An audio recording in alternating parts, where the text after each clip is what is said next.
Greetings, and thank you for being here.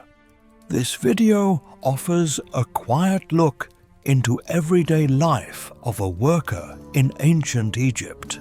The focus stays on the routines, conditions, and steady patterns that shaped ordinary days in the past. Rather than dramatic events, what follows is a calm exploration of how ordinary life unfolded within the setting of one of history's most demanding construction efforts, where time moved forward through repeated tasks, measured movements, and the gradual rhythm of work and rest. In the hours before dawn reaches the work areas, the sleeping quarters remain wrapped in an even darkness. These structures sit low to the ground, built from mud brick with walls that hold on to the coolness gathered overnight.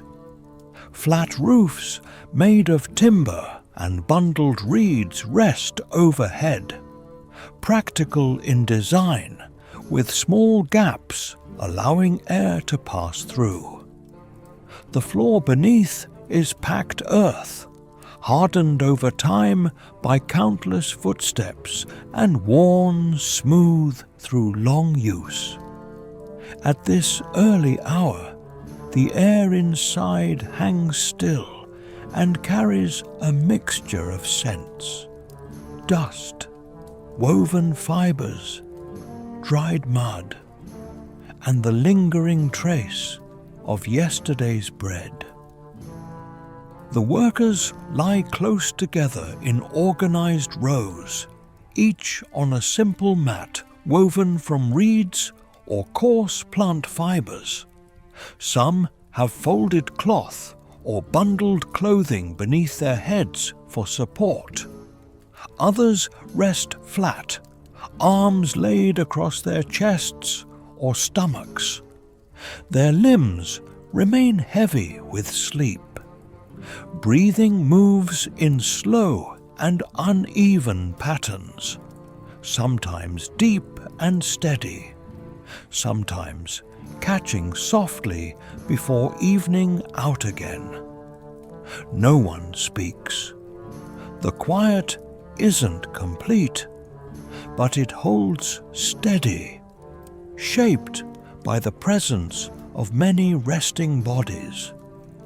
Outside, night hasn't fully released its grip. A narrow band of pale grey begins to form near the horizon, though it hasn't yet reached the interior of the quarters.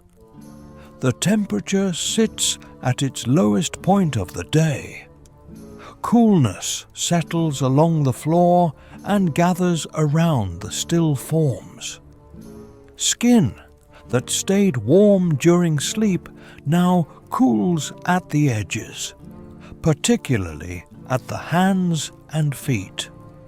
Some workers shift slightly in their sleep, drawing a knee closer or turning to one side to hold on to warmth.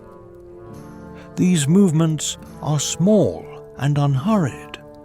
In one corner, a faint sound breaks the stillness, the dry rustle of woven material as someone adjusts their mat. The motion comes slowly, guided more by habit than conscious thought. A hand presses against the floor, testing balance before lifting the upper body partway up. The head stays lowered for a few breaths, chin near the chest, as the body makes the shift from sleep to waking. This first movement doesn't yet spread through the room. Most remain still, held in the final layer of rest. The interior space shows signs of careful organization built through repetition. Mats lie in the same positions each night. Small bundles containing personal items sit near the walls or beside sleeping places. These bundles hold very little: a spare piece of cloth, a tool fragment not issued daily, perhaps a small object of personal meaning shaped from wood, stone, or cord. Nothing lies scattered loosely. Keeping order helps prevent loss in the shared space and makes movement easier when the time comes to rise. A second figure shifts, then a third. The sounds remain soft and separate, like dry leaves moving at different points across the ground. One worker rolls onto his side, elbow pressing into the earth, and lifts his head enough to open his eyes. In the dimness, shapes appear broad and without fine detail. The familiar outlines of other bodies fill his field of vision. Above, roof beams form dark lines crossing the lighter ceiling material. The air feels heavier near the floor, cooler against the face. No signal has been given yet, but the hour is known through long routine. Bodies begin to wake before any voice enters the space. A hand moves slowly over a face, rubbing away the stiffness around the eyes and mouth. Another worker stretches one leg out straight, foot sliding along the mat, then draws it back. Joints produce faint sounds as they move after hours of stillness. These sounds are ordinary and go unremarked.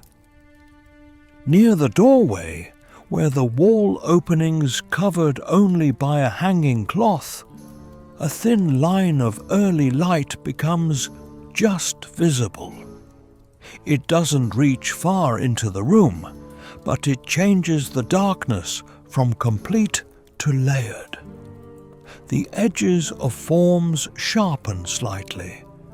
The nearest wall shows its texture now, small irregularities in the mud surface shaped by hand when it was first built. A faint current of air enters, carrying the cooler scent of the open ground outside. A man seated near the wall reaches for a small clay container placed beside his mat. He lifts it carefully, tilting it just enough to wet his mouth. Water isn't plentiful here, and the amount taken is small. The container is set back in its place with a controlled motion, the base touching earth without sound. He remains seated for several breaths, shoulders rounded and head slightly forward. His gaze rests on the floor in front of him, unfocused, as his body continues the slow process of waking.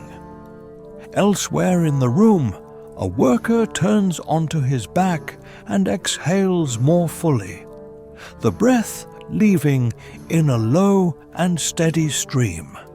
His hands rest on his ribs, rising and falling once more before he draws his knees upward and rolls to one side. The mat fibers have pressed patterned marks into the skin of his arm. He pushes himself upright and pauses, one hand braced behind him, feeling the firmness of the ground through the mat. The room gradually fills with these quiet transitions. No single movement draws particular attention. The shared waking spreads in an uneven pattern, guided by individual rhythms, but shaped by the same long-practiced routine. The sounds remain low, fabric brushing against skin, palms sliding over earth, the soft clearing of a throat, the controlled intake of breath as stiff backs begin to straighten. Workers reach for their clothing without needing to search. Simple linen garments, folded or rolled nearby, are lifted and shaken once to loosen any stiffness. The fabric feels cool at first contact with skin. Men draw the cloth over their bodies with practiced motions, tying or tucking where needed. The garments are plain and shaped for ease of movement. There's no decoration to consider, only fit and function.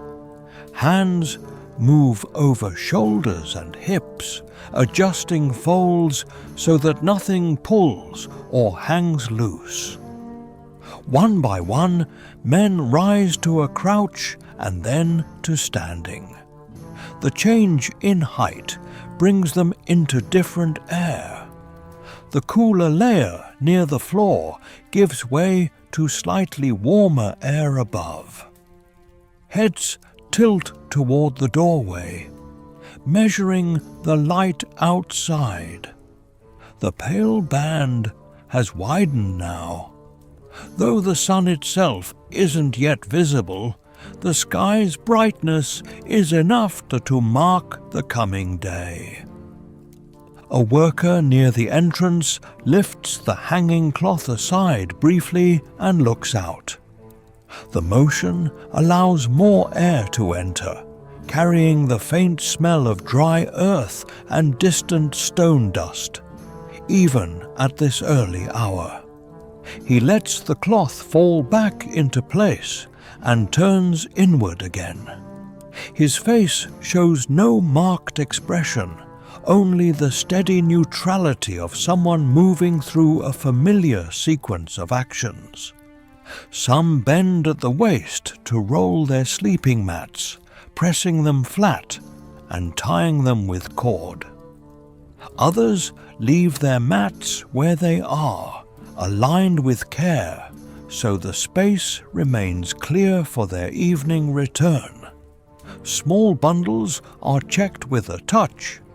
A hand presses lightly against the tied cord to make sure it holds. Nothing more is added or removed. The number of possessions is constant and easily counted without deliberate thought. The sound within the quarters grows slightly fuller as more bodies stand and shift weight from foot to foot. Feet press into the earth floor, testing balance. Ankles rotate once or twice. A few workers rub their calves or thighs, palms moving slowly along the muscles that will soon bear the day's load.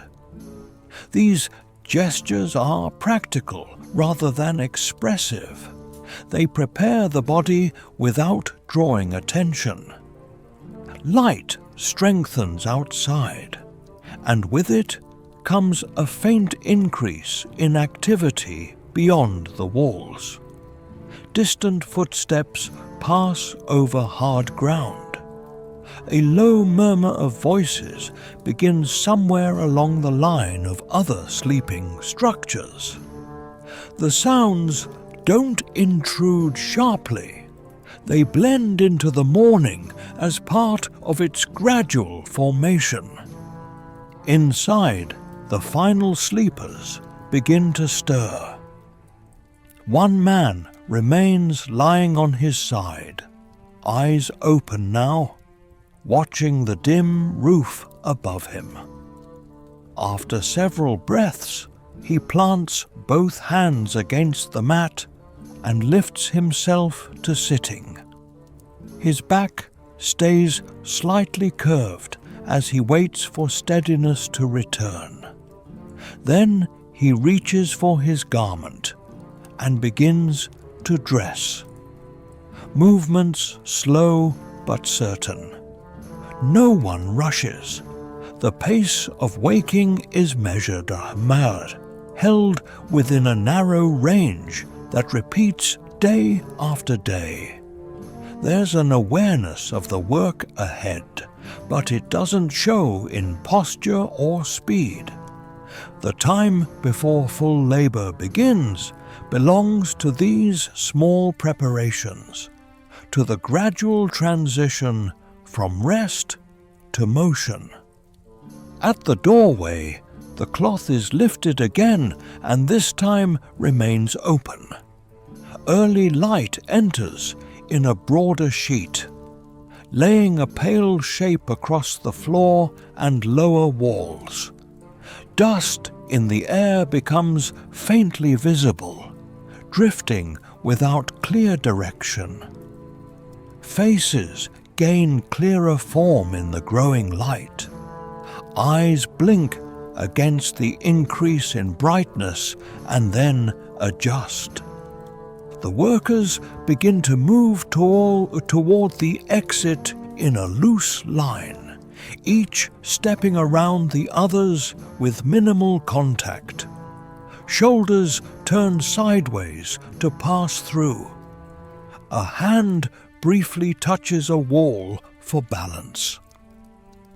Feet cross the threshold from packed earth inside to firmer ground outside. The air feels cooler in the open, though the promise of heat already rests in the brightening sky. The interior of the quarters empties gradually. A few remain inside for moments longer, finishing small adjustments to clothing or checking a bundle once more. Then they too step out, and the room returns to stillness. Mats lie in their usual order. Bundles sit against the walls. The air holds the memory of bodies, but no longer any movement. Outside, the day hasn't yet begun in full force, but its approach is clear. The workers stand or walk in small groups, forming the early pattern that will soon draw them toward the labor areas. Behind them, the sleeping structure remains quiet, waiting for the evening when the same bodies will return, carrying the weight of the day back into this low and enclosed space. The open ground outside the sleeping quarters holds on to the night's coolness a little longer than the enclosed spaces. The earth is firm underfoot, marked by many overlapping tracks that have hardened into shallow patterns. The sky continues to brighten in slow degrees, moving from grey to a pale and diluted gold near the horizon. The air is dry and carries fine particles that rest lightly on skin and fabric. Breathing remains easy in this early hour before the heat begins to gather. Workers move away from the doorway in a steady outward flow. Their steps are unhurried and even, shaped by a shared understanding of where to go and when to arrive. Small groups form without any deliberate arrangement. Men who slept near one another walk side by side, shoulders aligned and gazes directed ahead toward the wide working ground. Speech is minimal. A few low words pass between neighbors, spoken close and without emphasis, then fall away. The path toward the labor areas isn't a single narrow track, but rather a broad zone of compacted soil. Its surface has been pressed flat by repeated passage of feet, sledges and loads.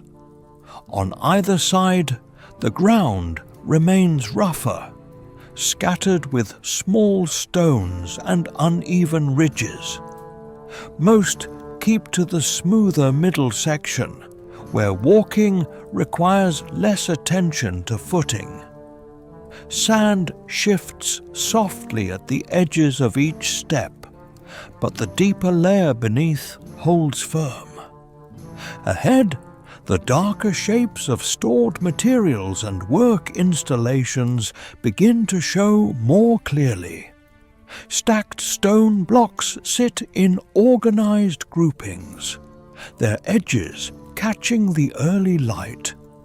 Wooden frames, sledges, coils of rope, and simple platforms form low silhouettes against the brightening sky.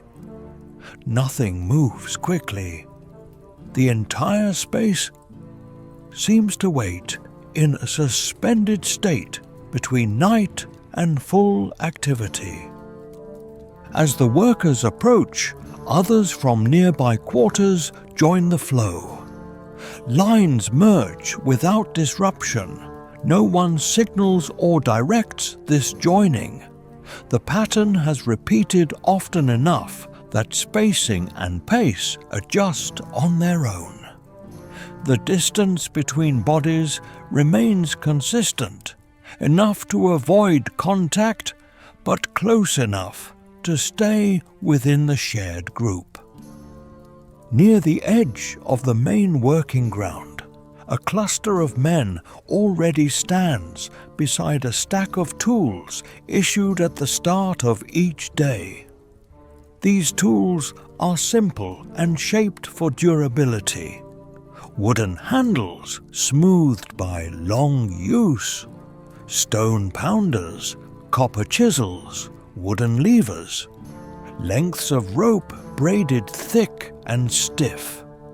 The tools rest on the ground in sorted bundles. A few overseers are present, distinguishable not by ornament, but by position and stillness. They stand slightly apart, watching the forming crews with neutral attention. The arriving workers slow as they reach this area.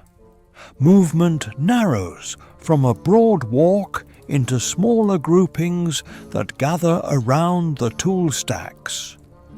Each man bends or reaches with practiced familiarity, selecting what's needed for the assigned task.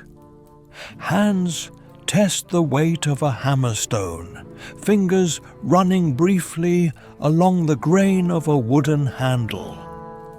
A rope is lifted and checked for fraying, then coiled over a shoulder. No one takes more than required. The distribution is balanced through habit and watchfulness. A man receives a wooden lever and rests one end on the ground, holding it upright beside his leg. Another threads a rope coil across his chest, so it lies diagonally from shoulder to hip. Several workers gather around a sledge with its wooden runners worn smooth. They squat briefly to inspect the lashings that bind its crosspieces, pressing knots tighter where needed. These checks are done without spoken instruction. The body remembers the points where failure might occur. The light strengthens further, and with it the visibility of the large stone masses lying in various stages of preparation. Some blocks are newly cut, their surfaces rough and pale. Others show smoother faces where shaping has already progressed. Dust rests on every surface in a thin layer. disturbed only where recent handling has left darker streaks. Crews begin to form more distinctly now. Groups of similar size stand near particular stacks of stone or equipment. The composition of these crews remains largely constant from day to day. Men take their usual positions without needing to look for them. A place at the front of a rope line, a position near the rear of a sledge, a spot beside a levering point. These roles settle into place through repetition. An overseer walks along the edge of one forming crew, his pace slow and measured. He carries a staff, but doesn't use it to signal. His gaze moves across the line of men, noting readiness, tools in hand, spacing between bodies. He pauses briefly near one worker whose rope coil sits unevenly, adjusts it with a short and economical motion, then steps back. No further exchange occurs. The ground here is marked by grooves worn by sledges dragged many times over the same path. These shallow channels guide the direction of early movements. Workers step across them or stand within them, depending on their role. The earth is cool against bare feet or thin sandals, but small stones press into the skin, reminding the body of the hardness beneath. A low sound begins to rise across the area, not from any single source, but from the combined presence of many preparing bodies. Wood touches wood with muted knocks. Stone tools meet the ground with dull contact. Rope fibers brush against linen. These sounds don't overlap into noise. They remain spaced and controlled, part of the normal beginning. One crew moves first, guiding an empty sledge toward a waiting block. Their steps are short and synchronized, not through counting, but through shared rhythm. The sledge runners scrape lightly over the ground, leaving a faint line in the dust. At the block, they pause and reposition, placing wooden rollers or wetting the ground lightly where needed to ease friction. Each action follows the last without haste. Nearby, another group begins aligning themselves along a rope already looped around a stone. They stand in two staggered lines, each man gripping the rope with both hands. The rope lies low across their bodies, angled slightly upward toward the stone. They don't pull yet. Feet shift, digging slightly into the soil for grip. Shoulders roll once, settling into position. The sun's upper edge approaches the horizon, and the light shifts from pale to more direct brightness. Shadows sharpen across the ground. The surfaces of stone blocks glow faintly, reflecting warmth that hasn't yet fully arrived. Skin begins to register the change, the coolness easing as the day advances. A signal passes, not loud but clear, from one of the overseers. It's a short vocal call, steady and without force. The rope line responds together. Bodies lean forward in unison, knees bending and backs angling. The rope tightens, fibers stretching under load. For a moment, nothing moves. Then the stone shifts, first almost imperceptibly, then with a slow and continuous slide. The sound of its movement is deep and low, a grinding contact between stone and prepared ground. The men maintain the pull with steps that are short and deliberate. Their breathing deepens but remains controlled. No one looks away from the direction of movement. The focus rests on balance and even force. If one man's pace falters, the others adjust slightly, keeping the line steady. Elsewhere, hammerstones begin their first measured strikes against rough block surfaces. The impacts are spaced rather than rapid. Each strike is followed by a brief pause to assess the surface. Chips fall to the ground, adding to the layer of stone fragments already underfoot.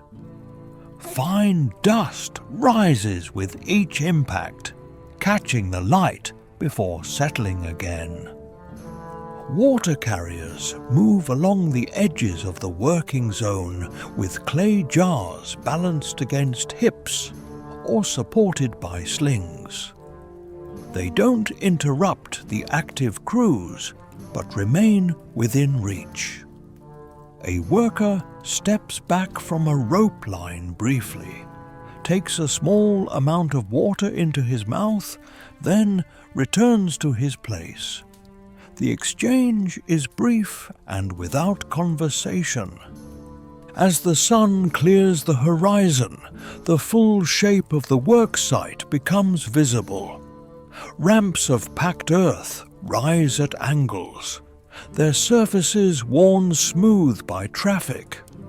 Platforms stand at intervals. Stacks of stone mark different stages of transport and shaping.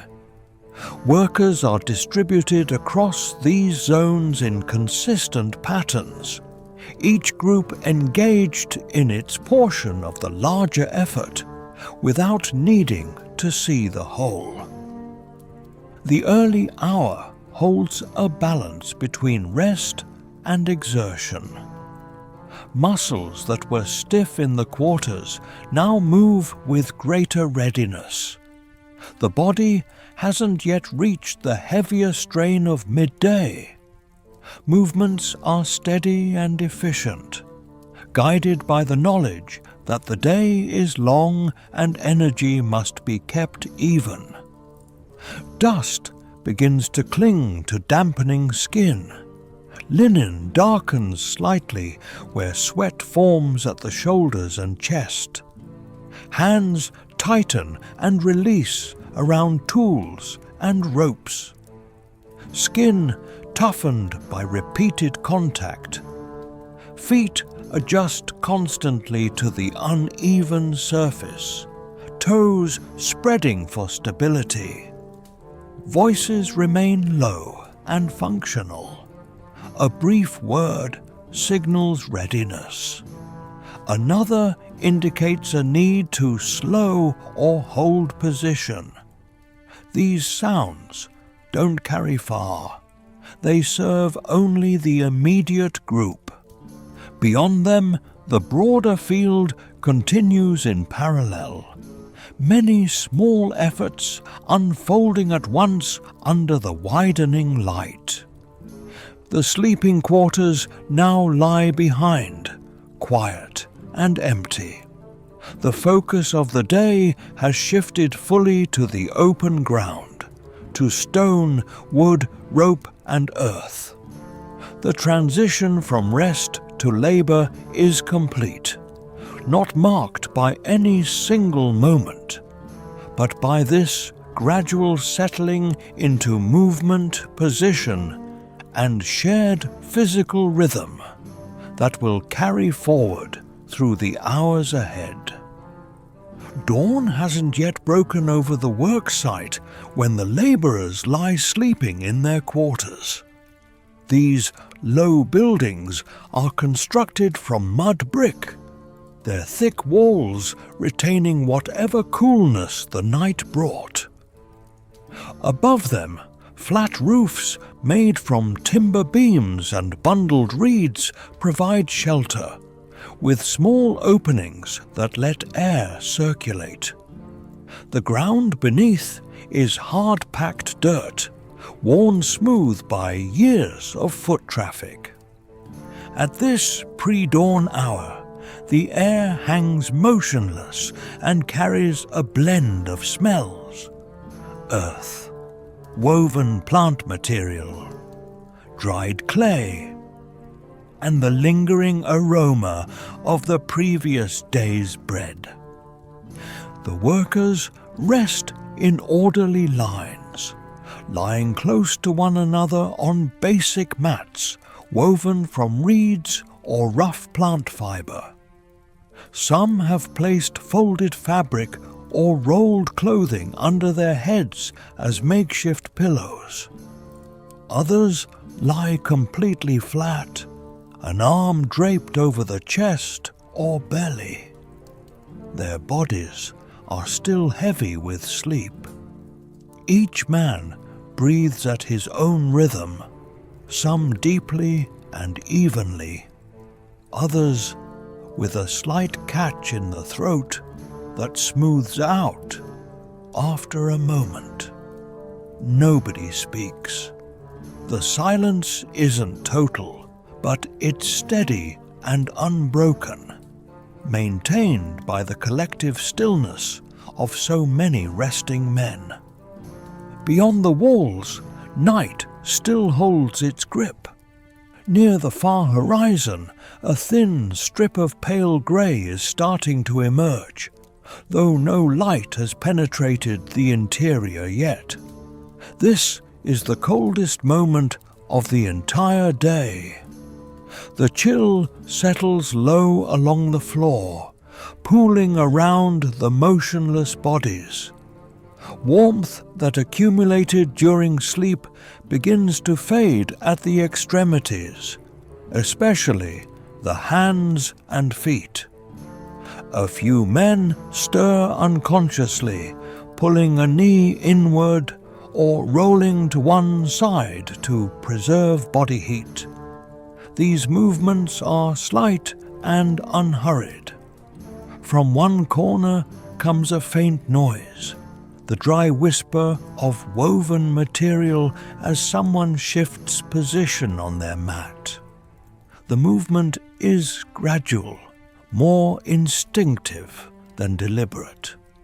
A palm presses down against the floor, checking stability before pushing the torso halfway upright. The head stays drooped forward, chin almost touching the chest, while the body makes its transition from sleep to wakefulness. This initial stirring doesn't spread through the room yet. Most men remain motionless, caught in the final moments of rest. The space shows signs of careful organization built through daily repetition. Sleeping mats occupy the same spots night after night.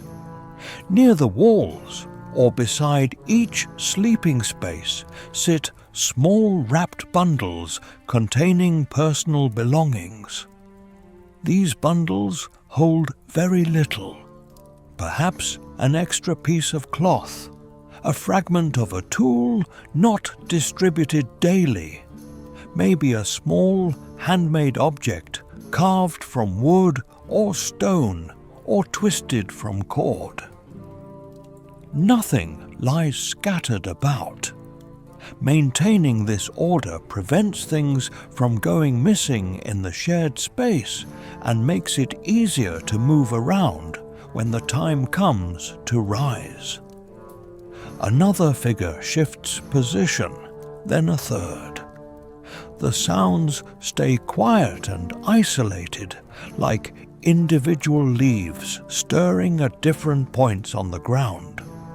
One laborer rolls onto his side, elbow sinking into the earth, and raises his head just enough to open his eyes. In the darkness, everything appears as broad shapes without clear definition. The familiar silhouettes of other resting men fill his view.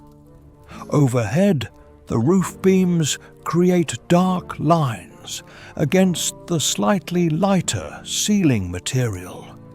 The air feels denser near the floor, colder against his face. No call or signal has been given, but long habit has taught these men when to wake. Their bodies begin stirring before any voice breaks the quiet. A hand moves across a face, rubbing the stiffness from around the eyes and mouth. Another worker extends one leg fully, foot sliding across the mat, then draws it back in. Joints make small, muted sounds as they shift, after remaining still for hours. These are ordinary noises that nobody takes notice of. Close to the doorway, where only a hanging cloth covers the opening, a narrow line of early daylight becomes barely visible.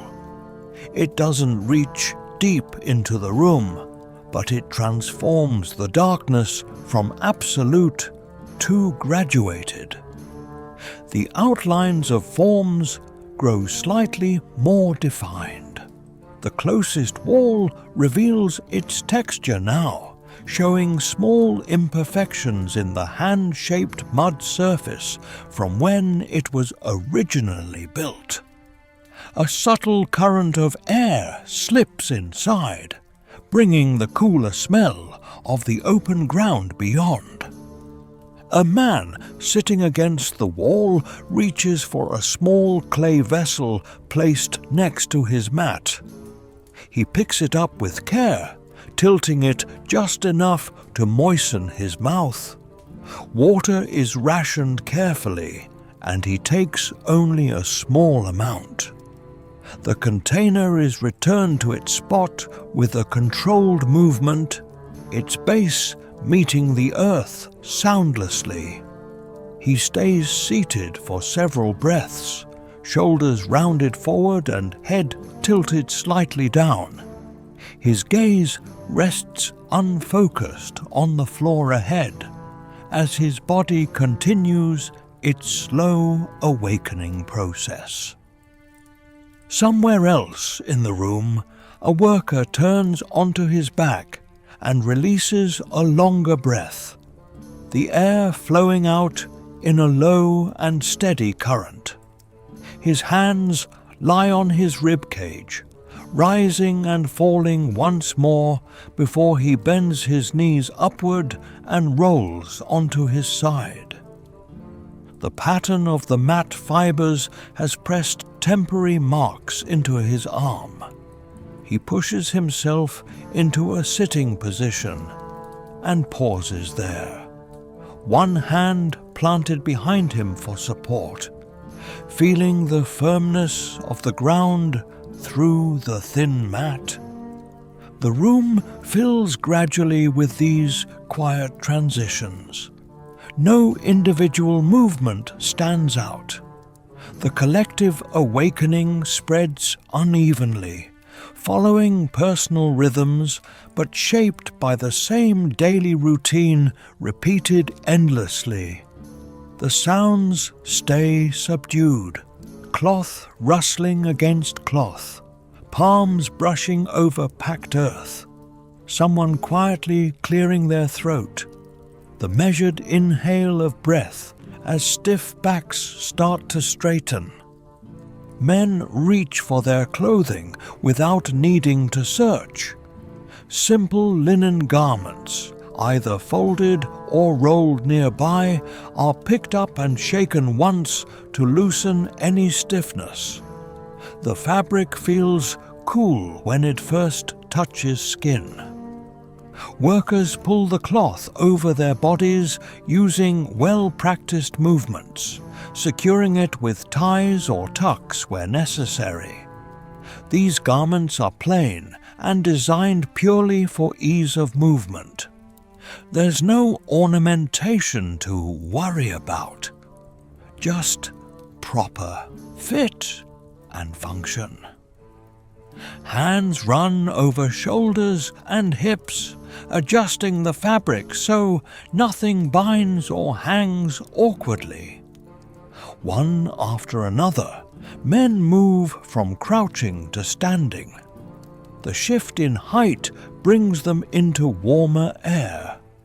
The cooler layer hugging the floor gives way to the slightly warmer space above.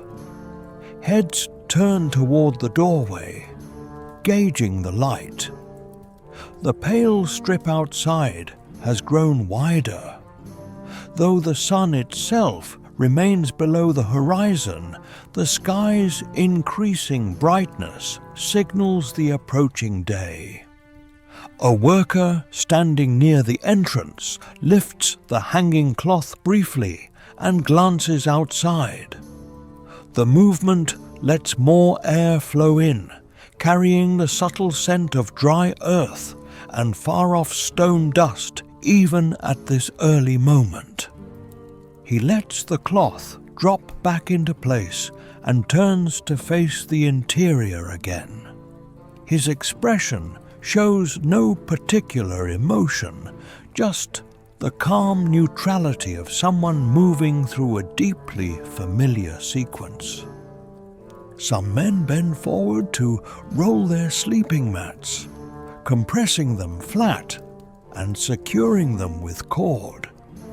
Others leave their mats where they lie, carefully aligned so the space stays clear for their return in the evening. Small bundles get a brief check. A hand presses lightly against the tied cord to confirm its holding. Nothing gets added or taken away. Each man's possessions are few and easily accounted for without deliberate counting. The sound level inside grows somewhat fuller as more bodies rise and shift their weight from foot to foot. Feet press into the dirt floor, testing for balance. Ankles roll once or twice. Some workers massage their calves or thighs, palms moving slowly over muscles that will soon be bearing loads. These gestures are functional rather than expressive. They're preparing the body without calling attention to themselves. Light grows stronger outside, and with it comes a slight increase in movement beyond the walls. Distant footsteps cross hard ground. A quiet murmur of voices starts up somewhere along the row of other sleeping buildings. The sounds don't intrude harshly. They merge into the morning as part of its gradual taking shape. Inside, the last few sleepers begin to wake. One man remains on his side, eyes now open, staring up at the dim roof. After a few breaths, he plants both palms against his mat and pushes himself up to sitting. His spine stays slightly curved as he waits for steadiness to return. Then he reaches for his garment and starts dressing, his movements unhurried but sure. Nobody rushes. The tempo of waking is controlled, staying within the same narrow range that repeats every single day. There's an awareness of the coming work, but it doesn't show in how they carry themselves or how quickly they move. This time before the labor truly begins belongs to these small preparations, to the gradual shift from stillness to motion. At the doorway, the cloth gets lifted once more, and this time stays open. Early daylight enters in a wider sheet, casting a pale rectangle across the floor and lower portions of the walls. Dust particles in the air become faintly visible now, drifting with no clear direction. Faces take on clearer form. Eyes squint against the growing brightness, then adjust to it. The workers begin moving toward the exit in a loose progression, each stepping around the others with hardly any physical contact. Shoulders angle sideways to pass through. A hand touches the wall briefly for balance. Feet cross from the packed earth inside to the firmer ground outside. The air feels cooler in the open, though the promise of coming heat already hangs in the brightening sky. The interior empties gradually. A few remain inside for a moment longer, making final adjustments to their clothing or checking a bundle one last time. Then they too step outside, and the room falls back into stillness. Mats lie in their usual arrangement.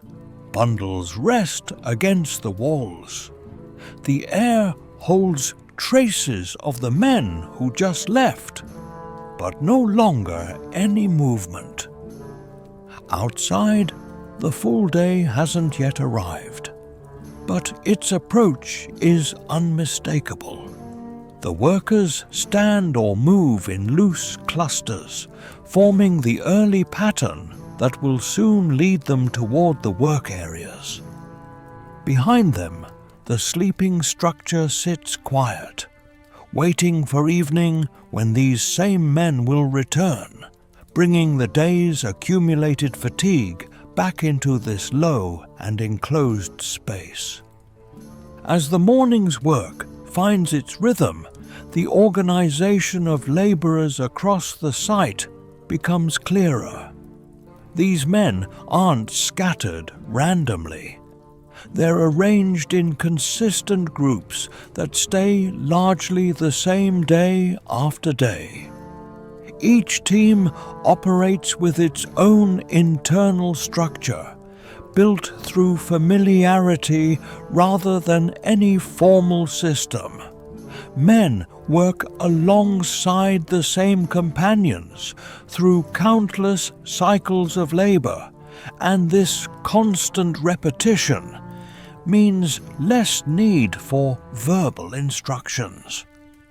Looking at a hauling crew, you'll notice the rope positions reflect a combination of physical strength and know-how, though nobody discusses this openly. The men at the front typically maintain a more stable posture, making the first adjustments when the load begins to shift. Others along the middle keep the tension even throughout the line. At the back, a few focus on the rope itself, watching to prevent it from twisting or catching on the ground. These assignments are learned through long experience. If someone steps into a different spot one day, he'll usually return to his regular position the next without being told. Stoneworking teams show similar arrangements. One laborer might handle the initial roughing out, delivering heavier strikes to break down the surface.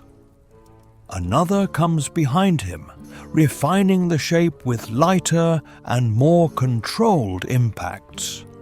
A third sweeps away the fragments that collect at the base and rotates the block slightly when it's needed.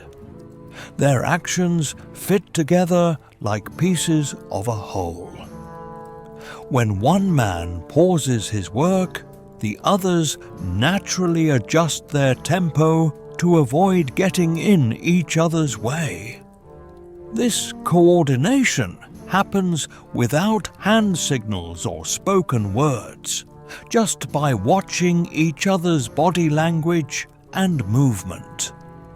The overseers walk among these teams at a deliberate pace. They're always present, but not overbearing. They position themselves where they can observe how a load is aligned, check the angle of a ramp, or monitor the progress on a particular stone. When they do speak, their voices stay calm and their words stay brief.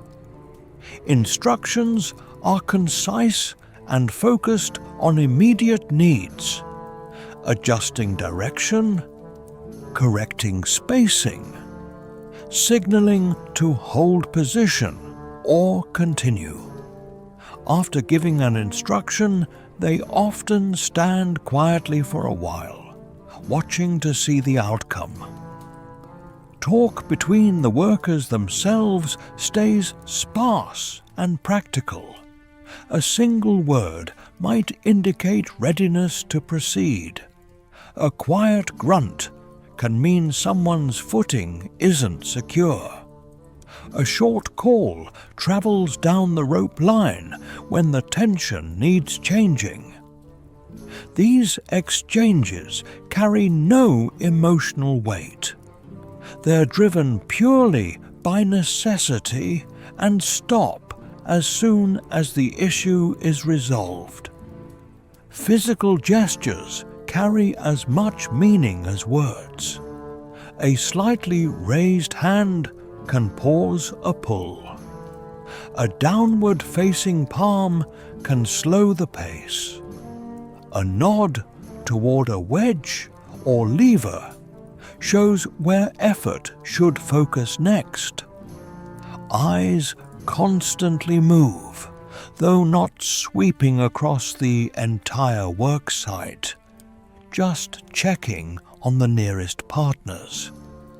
Each man's attention stays local, concentrated on the small group sharing his immediate task. Team sizes vary depending on what the load requires and which stage of work is underway. Bigger groups assemble where massive stones need moving across distances or upslopes. Smaller teams gather around shaping and preparation tasks. Despite these size differences, the spacing between men stays remarkably consistent. Each worker maintains enough clearance to swing tools and shift his stance without hitting someone else. This spacing isn't measured deliberately. It develops naturally through repeated exposure to the same physical constraints. The less experienced workers, though fewer in number, typically take positions at the outer edges of teams. Their actions receive closer observation, not through obvious scrutiny, but through quiet watchfulness.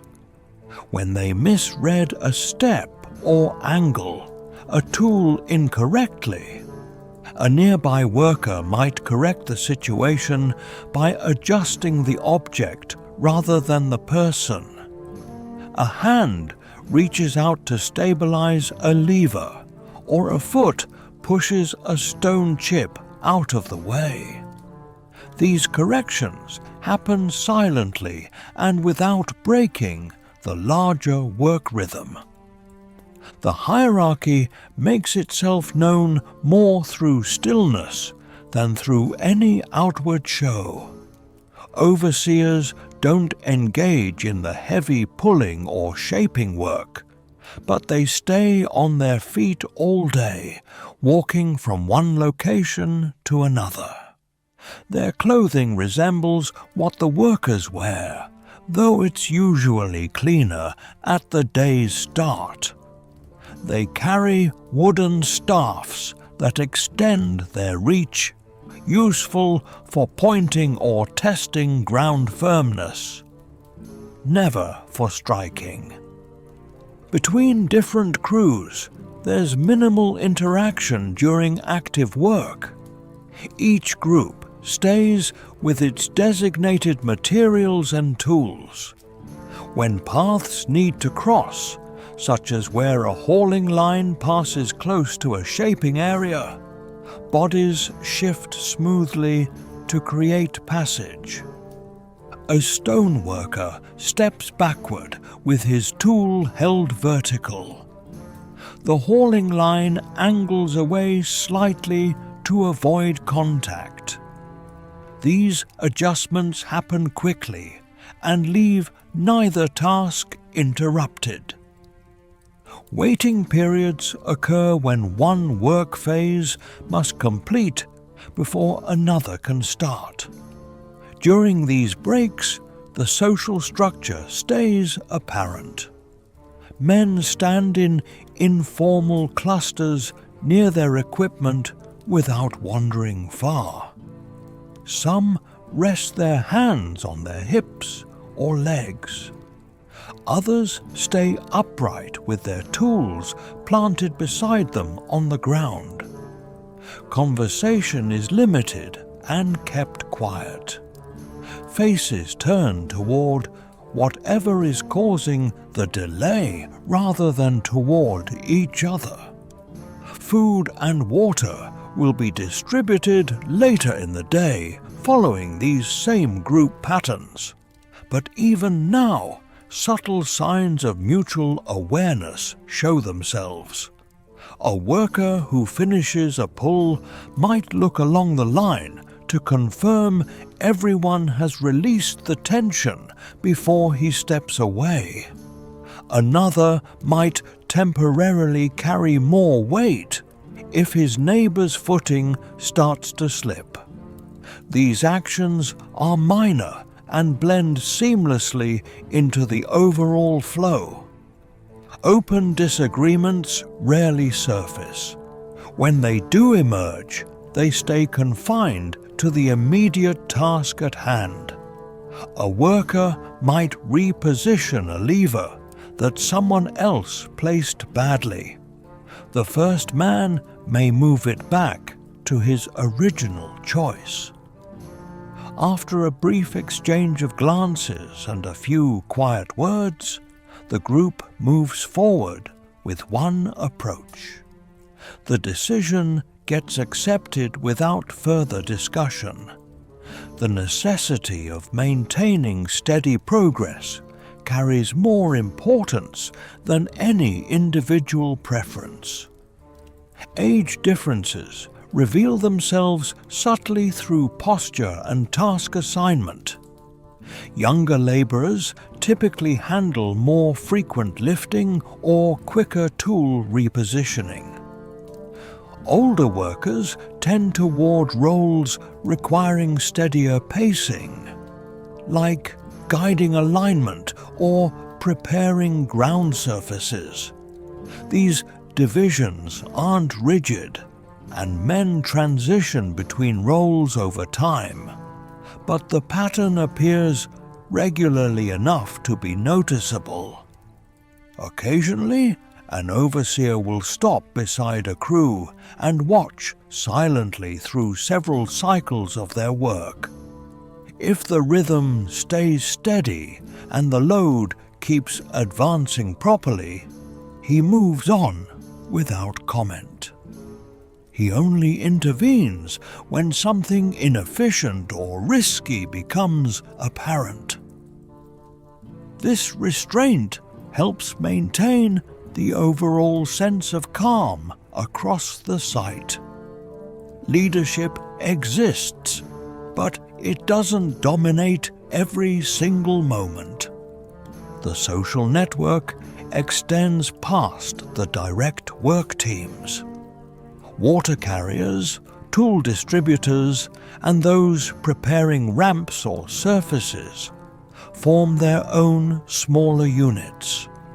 They move between the larger crews, acknowledged but not absorbed into them. Their work briefly intersects with many groups, yet their roots remain separate. Throughout all of this, no single voice dominates for any length of time. Authority is present, but it's expressed through repeated patterns rather than loud commands. The workers' understanding of where they fit within this structure allows the day to progress forward with minimal need for correction. As the sun keeps climbing higher, this arrangement persists. Crews remain together. Overseers trace their gradual paths across the ground. Tools get passed from hand to hand within the same tight circles. The social order stays visible, not as some rigid framework, but as a stable network of relationships built through shared effort, physical proximity, and daily repetition. The tools form the heart of every task, determining how bodies move and where effort gets directed. Their designs are straightforward and well known, and the laborers use them with a practiced ease gained through years of repetition. Wooden grips have become polished where hands have clasped them countless times. The striking surfaces of stone hammers have grown rounded from constant use. Ropes carry the imprint of numerous loads in how their fibers naturally coil and rest when picked up. A stoneworker stands next to a block, holding a copper chisel in one hand and a stone hammer in the other. The chisel's sharp edge touches a subtle mark left by previous strikes. He tilts forward slightly from his waist, positioning the chisel with precision.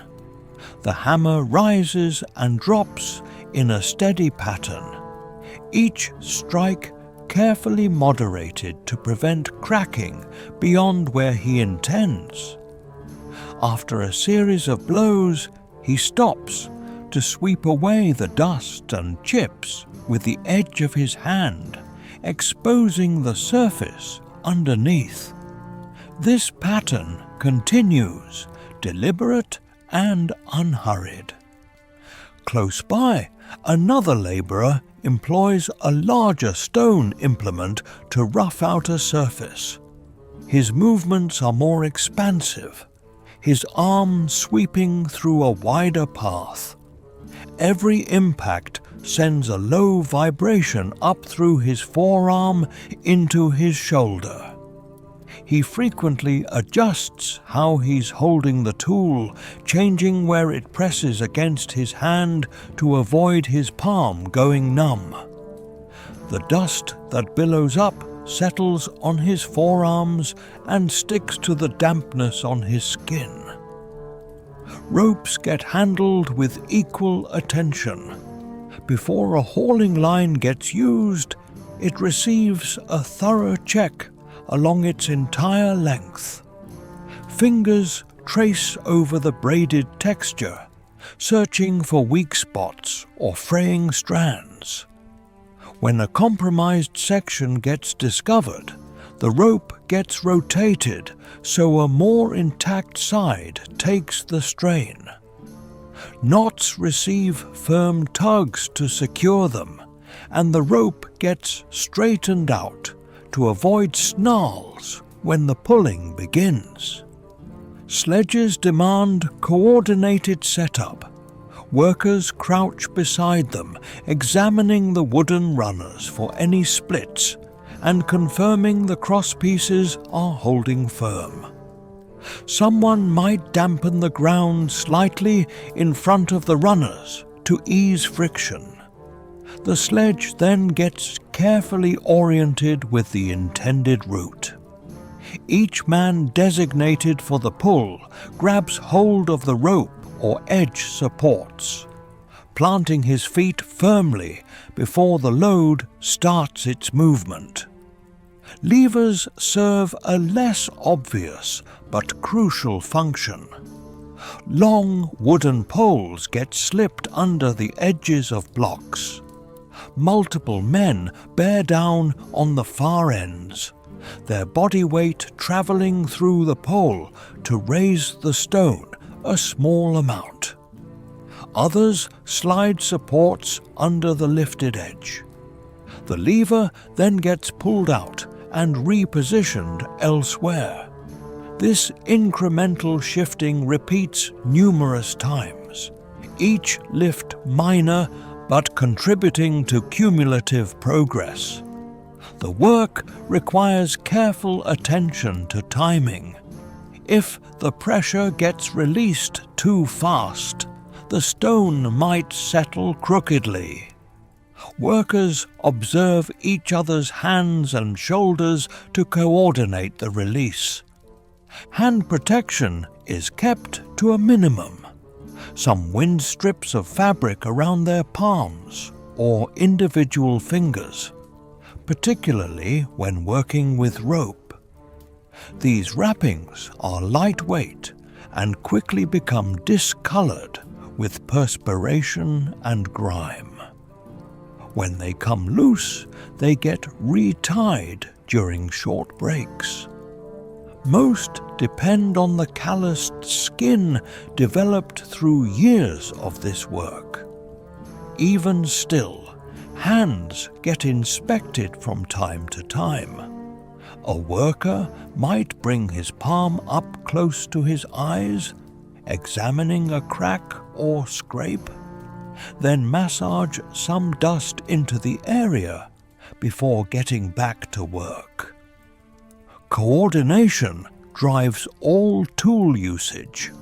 When a stone needs rotating, one man gives a quick signal. The others move into their spots without hesitation. Levers get positioned, wedges get placed, and hands get ready. The rotation happens in one smooth action rather than multiple tentative attempts. Once finished, tools get collected and placed in their usual spots, not left scattered around. This organization cuts down the time needed to start the next operation. The rhythm of repetition influences how bodies move. A hammer lifts and drops at a consistent tempo, never hurried. A rope line pulls taut and goes slack in extended cycles. A lever pushes down, maintains pressure, then eases off. These rhythms persist throughout the site, each team working through its own sequence while adding to the collective advancement. As the sun continues its ascent, the tool surfaces grow warmer. Wooden grips become hot where sunlight strikes them directly. Workers modify their hold slightly or rotate tools so the shadowed portions face their palms. Metal chisel edges get touched quickly to gauge their temperature before getting pressed against stone once more. Stone chips build up around the working areas. Every so often, a worker uses his foot or a flat implement to clear room, sweeping debris into a low mound. These mounds indicate where progress has been made. The ground displays the history of effort through these scattered remains. Even within this repetition, minor adjustments happen constantly. A tool head might work loose and need securing. A rope might require recoiling to eliminate kinks. A lever could develop a split along its edge and get set to the side. Replacements get fetched from nearby stockpiles without any fuss. The switch from one tool to its replacement flows naturally, as though it were part of the standard procedure. All through the morning, these systems of tools and coordinated action persist unbroken. Bodies accommodate to the weight, the positioning, the resistance each object presents. Hands discover the proper balance between hammer and chisel. Shoulders discover the sustained tension of rope pulling. Feet discover where to plant themselves on irregular terrain. The work moves forward through these ongoing exchanges between human body and implement, each round building upon what came before. When the sun reaches a higher point and its rays beat down more vertically, the rhythm of activity across the site begins to shift subtly. The continuous work doesn't halt abruptly, but breaks start emerging at the margins of the operation. Teams finishing a pulling sequence let their ropes go limp and wait a bit longer than usual before starting the next cycle. Stoneworking persists, though the time between hammer strikes grows slightly longer. A call travels from one overseer to the next, moving across the open workspace. It carries no sense of alarm. Rather, it indicates the moment when bodies need to reduce their exertion and consume water and food before the temperature climbs even higher. Workers react without any visible sense of relief or resistance. This transition is anticipated, woven into the day's natural pattern. Laborers withdraw from their loads and implements in scattered groups, not as a single mass. Some stay behind momentarily to stabilize a stone or lock a sledge in position before stepping away. Others transport their tools a modest distance to the edge of the work zone, arranging them in neat rows or propping them against low structures. Ropes get wound loosely and positioned where they won't collect debris or create tripping hazards. The spot selected for this break sits somewhat removed from the busiest areas, where airborne dust is less dense. Natural shade is virtually non-existent, but makeshift shelters made from fabric stretched across poles create slim bands of shadow. Workers drift toward these spots and either sit or squat in informal lines. Some prefer to stay on their feet, wanting to keep their legs extended after prolonged pulling. Water containers get brought out first. Each vessel gets held stable while a worker approaches, forms a cup with his hand, and accepts a modest amount. The water gets poured with care, just enough to moisten the mouth and throat. Heads tip back momentarily as the liquid goes down. The cooling sensation is fleeting, then disappears. A second small serving might follow, but seldom more than that. The containers get handed down the line, then given back to the carriers. Food comes next, basic and unchanging. Flat bread gets handed out individually. Each worker takes his share and holds it without eating right away, waiting until everyone nearby has received theirs. Then the bread gets torn into smaller portions. Movements are unhurried. The food gets chewed thoroughly, not rushed, letting the body process it without difficulty.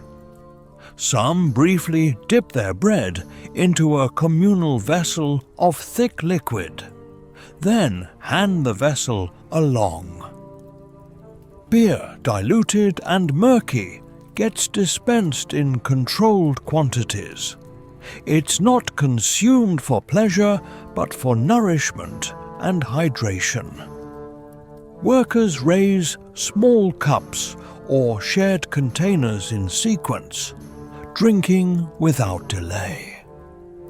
Droplets that fall to the ground briefly darken the dust before disappearing. During the eating and drinking, body positions shift noticeably. Spines curve slightly inward. Shoulders sink from their working height. Hands come to rest on knees or dangle loosely between legs. Some men extend their legs forward, flexing their feet and rotating their ankles to relieve stiffness. Others bend forward and push their palms against their upper legs, applying mild pressure to fatigued muscles. Body maintenance happens through quiet and functional gestures. A worker might inspect the bottom of his foot, wiping away grit and looking for any injuries. Another secures a fabric strip around his palm where rubbing has loosened it. A third massages his lower back with the base of his hand, working into the muscle and maintaining pressure for several breaths before letting go. Conversation during this interval stays quiet and sparse. A few words get exchanged about tool condition or load trajectory. Brief comments pass regarding the terrain or the temperature. These exchanges don't expand into deeper discussions. They stay connected to present circumstances and fade naturally as focus returns to food or rest. Some workers shut their eyes briefly while sitting, not to sleep, but to ease the demands of brightness and movement. Their breathing decelerates, chests move up and down steadily. Bodies enter a state of stillness for a limited time, preserving energy for what lies ahead. Clothing gets readjusted once more. Linen garments get pulled slightly away from skin to permit air circulation underneath. Dust gets shaken from creases. Areas darkened by perspiration get dabbed with cloth edges. These gestures are minor but frequent, helping sustain comfort beneath the intensifying sun. The shadow cast by the cloth shelters moves as the sun travels, Workers reposition themselves by a few paces to stay within the cooler zone. Those lacking shade orient their backs toward the sun, bowing their heads to minimize direct exposure. Nobody stretches out completely flat.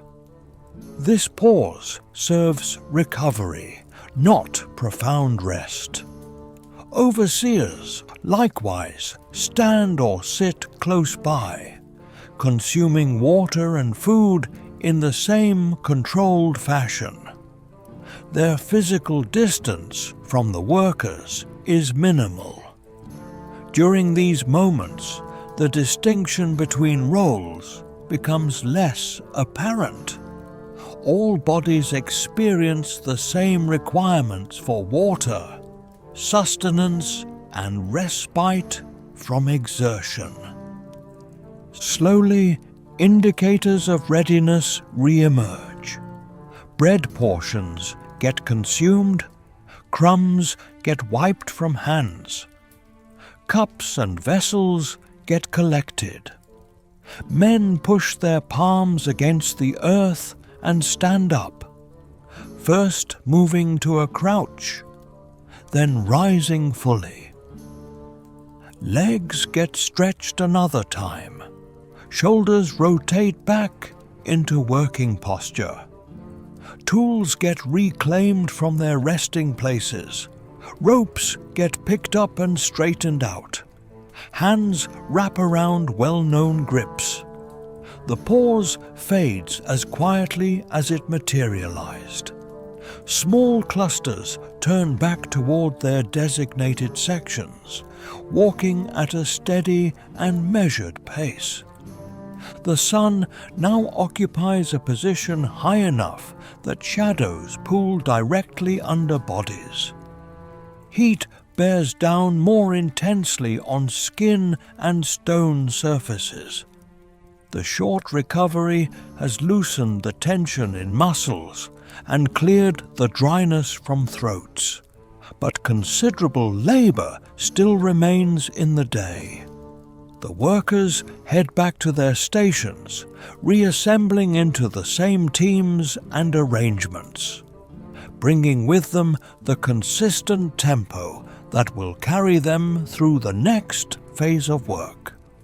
The residential quarters sit at a modest remove from the primary work zone, organized in parallel lines that conform to the natural shape of the terrain. These buildings are constructed low to the ground and positioned tightly against one another, with mud brick walls that sometimes merge at their edges to minimize exposure to gusting winds and blown sand. When viewed from any distance, the settlement reads as a cluster of level-topped shapes, uniform in both elevation and the earthy tone that matches the landscape around them. The narrow passages running between structures show clear signs of heavy use. Their ground surfaces compressed into hardness through endless foot traffic. Every residence accommodates a limited group of laborers. The rooms inside are unadorned, designed purely for protection rather than aesthetic appeal. Walls rise thick enough to block out the most intense heat that arrives at midday and to trap some warmth against the cooler temperatures of nighttime. Entrances and air openings punctuate these walls, draped with woven textiles or mats made from reeds that can be raised when ventilation is needed or lowered when privacy or protection is desired. Daylight filters in through these openings in measured quantities, keeping the interior spaces relatively dark. even when the sun stands at its highest point outside. The ground beneath is hard-packed dirt, its surface repeatedly smoothed by the pressure of hands and the tread of feet moving across it day after day. Running along the interior walls, modest elevated sections made from compressed mud serve as platforms where sleeping mats get spread out each night. When daylight hours arrive, these same raised areas function as seating spots, places where workers can attend to clothing repairs, or surfaces where they can organize their limited personal items. The middle portion of the floor stays largely unobstructed, providing room for people to move about within the restricted interior space. Personal belongings are scarce and maintained in compact bundles or basic vessels. A spare garment kept folded, a length of fabric used for wrapping hands during work. A small implement that doesn't get distributed as part of the daily tool issue, and possibly a carved figure or protective charm attached to a length of cord. These possessions rest against the wall surfaces or hang from simple pegs driven into the brick material. Nothing gets left scattered across the floor space. Maintaining this level of organization reduces the risk of items going missing and simplifies the task of keeping the area clean. Water designated for washing purposes is in short supply and gets allocated with great care. Close to the entrance of certain dwellings, you'll find a small ceramic jar positioned alongside a shallow basin. A laborer coming back from the work site might pour a modest amount of water over his hands, working it across his skin to remove the accumulated dust and dried perspiration before fully entering the living space. The water drops to the earth below and momentarily darkens the soil before being absorbed completely. More comprehensive bathing of the entire body happens infrequently, but hands, face, and feet receive regular attention whenever the water supply permits it. Maintaining clothing represents a consistent activity during the hours spent away from the labor site. Linen garments get vigorously shaken, with dust beaten away using the flat portion of the hand. Minor rips or tears get repaired using basic thread and needles fashioned from bone or metal. Workers position themselves close to doorway openings or outside, in whatever shade they can find while performing these tasks, taking advantage of wherever the light proves strongest. The work proceeds quietly and with steady focus, hands executing small and repetitive movements over and over. Food preparation and the storage of provisions take place in communal zones situated between the individual dwellings. Low cooking hearths constructed from mud brick retain glowing embers from fires lit earlier in the day. Bread dough might get mixed and shaped in wide, shallow containers, then positioned on heated surfaces for baking.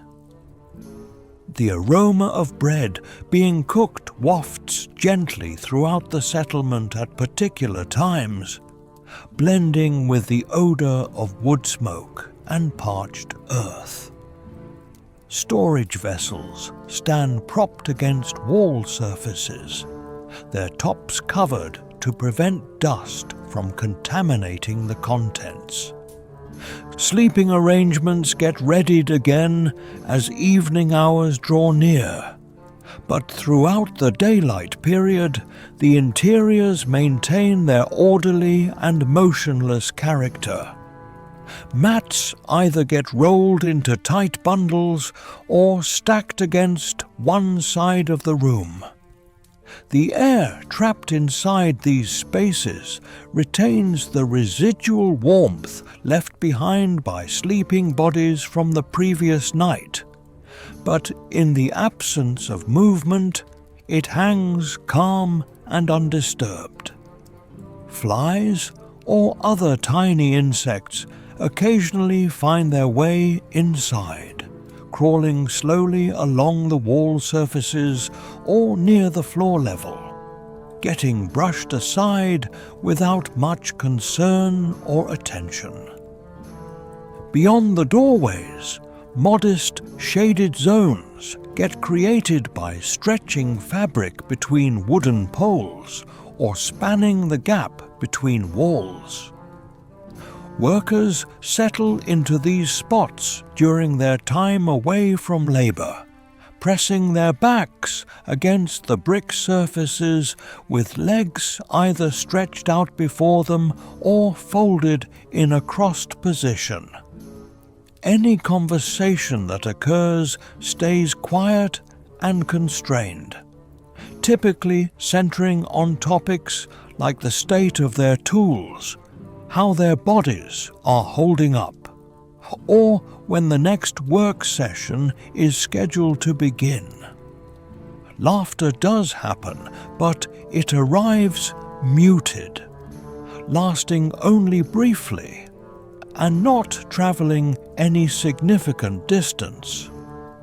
The way the settlement is arranged supports this calm and predictable routine. Pathways run in direct lines from the residential buildings to the work zone, enabling movement without any risk of confusion or getting lost. Communal areas dedicated to food preparation, water storage, and the repair of tools occupy strategically central locations. Nothing about the physical arrangement appears to serve a decorative purpose. Every component fulfills a practical function connected to providing shelter, enabling maintenance activities, or facilitating rest and recovery. The structures themselves reflect the same practical logic that governs the work taking place across the site. Doorways stand just tall enough to permit entry without requiring excessive bending. Wall thickness balances the need for insulation against the effort required to construct them. Roof materials combine durability with availability, using timber beams that provide structural support and bundled reeds that fill the gaps between them. Small openings near the roofline allow hot air to escape, while preventing direct sunlight from penetrating too deeply into the interior. Around these dwellings, the ground shows patterns of use that mirror the organized nature of life here.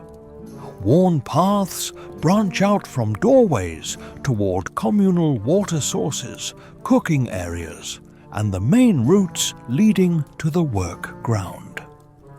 These paths develop not through deliberate planning, but through the accumulated pressure of countless feet taking the same routes day after day, week after week.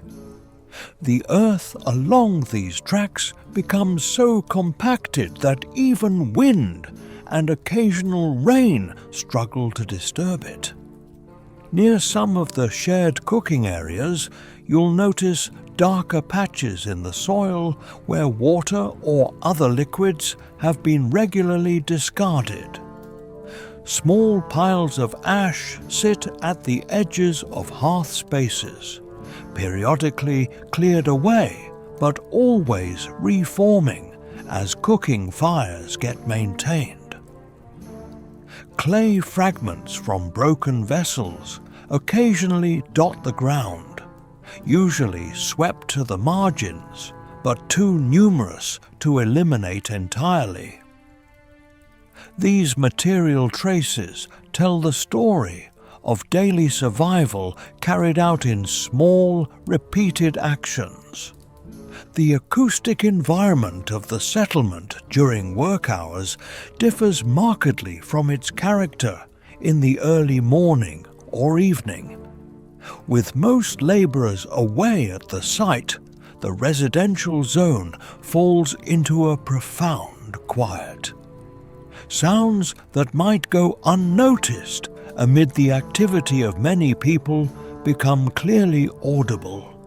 The rustle of fabric coverings moving in a light breeze, the occasional creak of a wooden beam expanding in the heat, the soft scratch of an insect moving across a wall surface, or the distant call of a bird passing overhead. This quietness isn't empty, but rather expectant, a temporary state that waits for the return of human presence. The settlement seems to hold its breath during these hours, its structures standing patient and ready for the next influx of tired bodies seeking shelter, water, and rest. The thick walls absorb and store the heat gradually throughout the day, so that by the time workers return, the interiors offer a contrast to the blazing temperature outside, providing at least some relief from the relentless sun. Storage and organization extend beyond personal belongings to include communal resources as well. Areas designated for tool storage keep implements separated by type and function. Worn or broken tools accumulate in specific spots, waiting to be repaired during collective maintenance sessions. Spare materials like extra rope sections, replacement handles, or bundles of reeds for mat making rest in covered areas, protected from weather but accessible when needed. Water management represents perhaps the most critical aspect of settlement organization. The supply arrives through carefully managed channels, and its distribution follows established patterns that everyone understands and respects. Vessels for drinking water stay separate from those used for washing or cooking. The settlement's relationship with water shapes much of its daily rhythm, with certain tasks only possible when sufficient supply exists, and others postponed when reserves run low. As daylight hours progress and the sun tracks its path across the sky, the settlement's shaded areas shift and change. Workers returning briefly during the day know instinctively where to find relief from direct sunlight at any given hour. They position themselves in these shifting pockets of shade, making the most of whatever protection from heat the built environment can provide. This knowledge comes from repetition, from living within these same structures day after day, until the movement of shadows becomes as familiar as the movement of their own hands. The settlement exists in a state of functional simplicity, every element serving clear purposes tied to basic survival and the maintenance of working capacity. There's no ornamentation, no decoration beyond what might emerge accidentally from the construction process itself. Beauty, if it exists here at all, comes from proportion, from the proper relationship between wall thickness and room size, from doorways positioned to capture cross breezes, from the efficient use of scarce materials to create adequate shelter. As the day stretches onward, the residential area maintains its patient stillness, waiting for the eventual return of the workers who will bring life back into these spaces. The structures stand ready to perform their essential functions, blocking the sun's assault, providing surfaces to rest weary bodies, offering minimal privacy within a communal existence, and creating a clear boundary between the realm of work and the realm of recovery. Its walls continue to hold back the harshness of the environment. Its shaded corners remain poised to offer temporary relief, and its straightforward organization continues to reflect and support the structured patterns of labor that fundamentally shape the existence of everyone who moves. Between these residential spaces and the open ground where the day's demanding work unfolds. During the breaks from active work, certain recurring patterns of collective conduct grow more apparent among the laborers. These tendencies don't exist separately from the labor itself, but rest quietly beside it, cycling through day after day with minimal variation. They take shape through physical closeness, combined exertion, and the requirement to navigate confined areas without causing interference. Laborers who rest together during pause periods frequently remain next to the same partners. Back in the residential area, they position themselves in spots against walls or within thin strips of shadow, their bodies oriented somewhat toward each other, but not in direct confrontation. Talk, when it occurs, maintains a quiet and level tone. Words arrive sparingly and get separated by extended silences.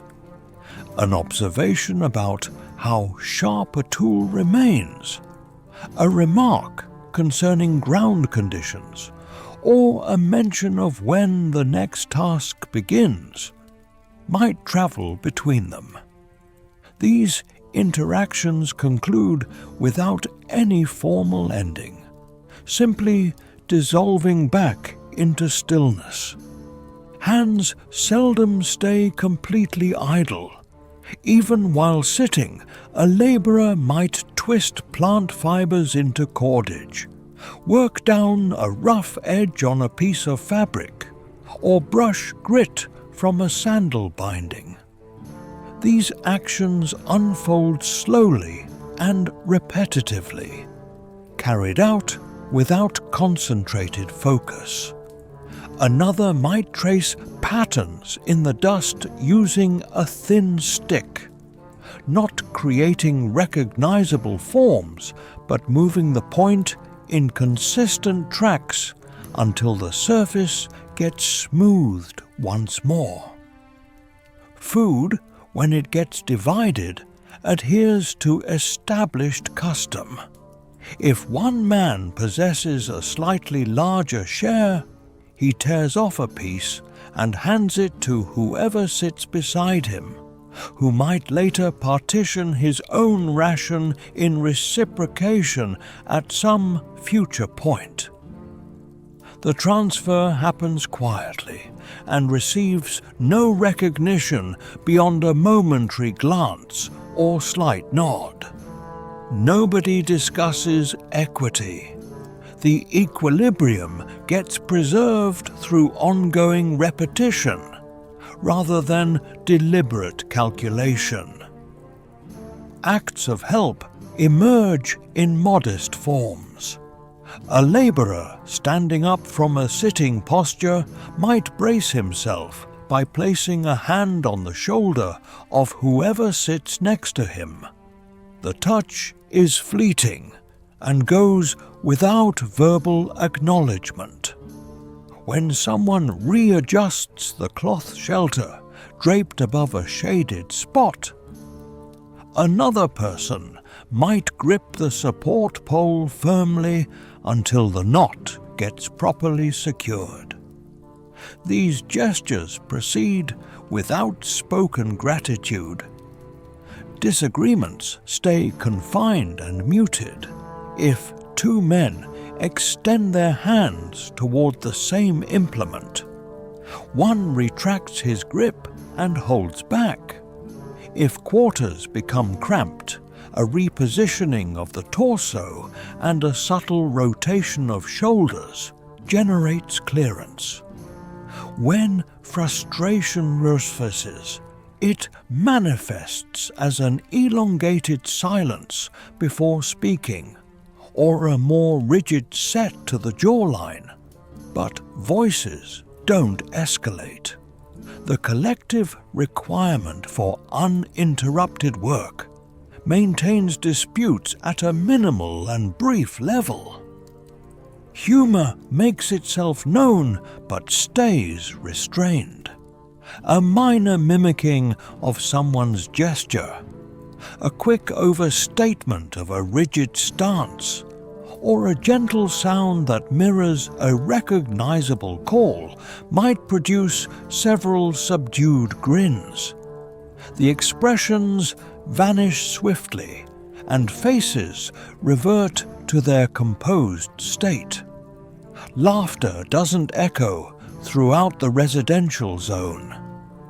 During activities that demand waiting, such as when a pathway gets cleared or an implement undergoes repair, men arrange themselves in informal rows or sit along low wall surfaces. Their attention settles on the earth below, on their own hands, or on whatever work lies ahead. Rarely do they hold direct eye contact with one another for extended periods. The shared motionlessness carries no awkwardness. Being together doesn't demand continuous verbal exchange.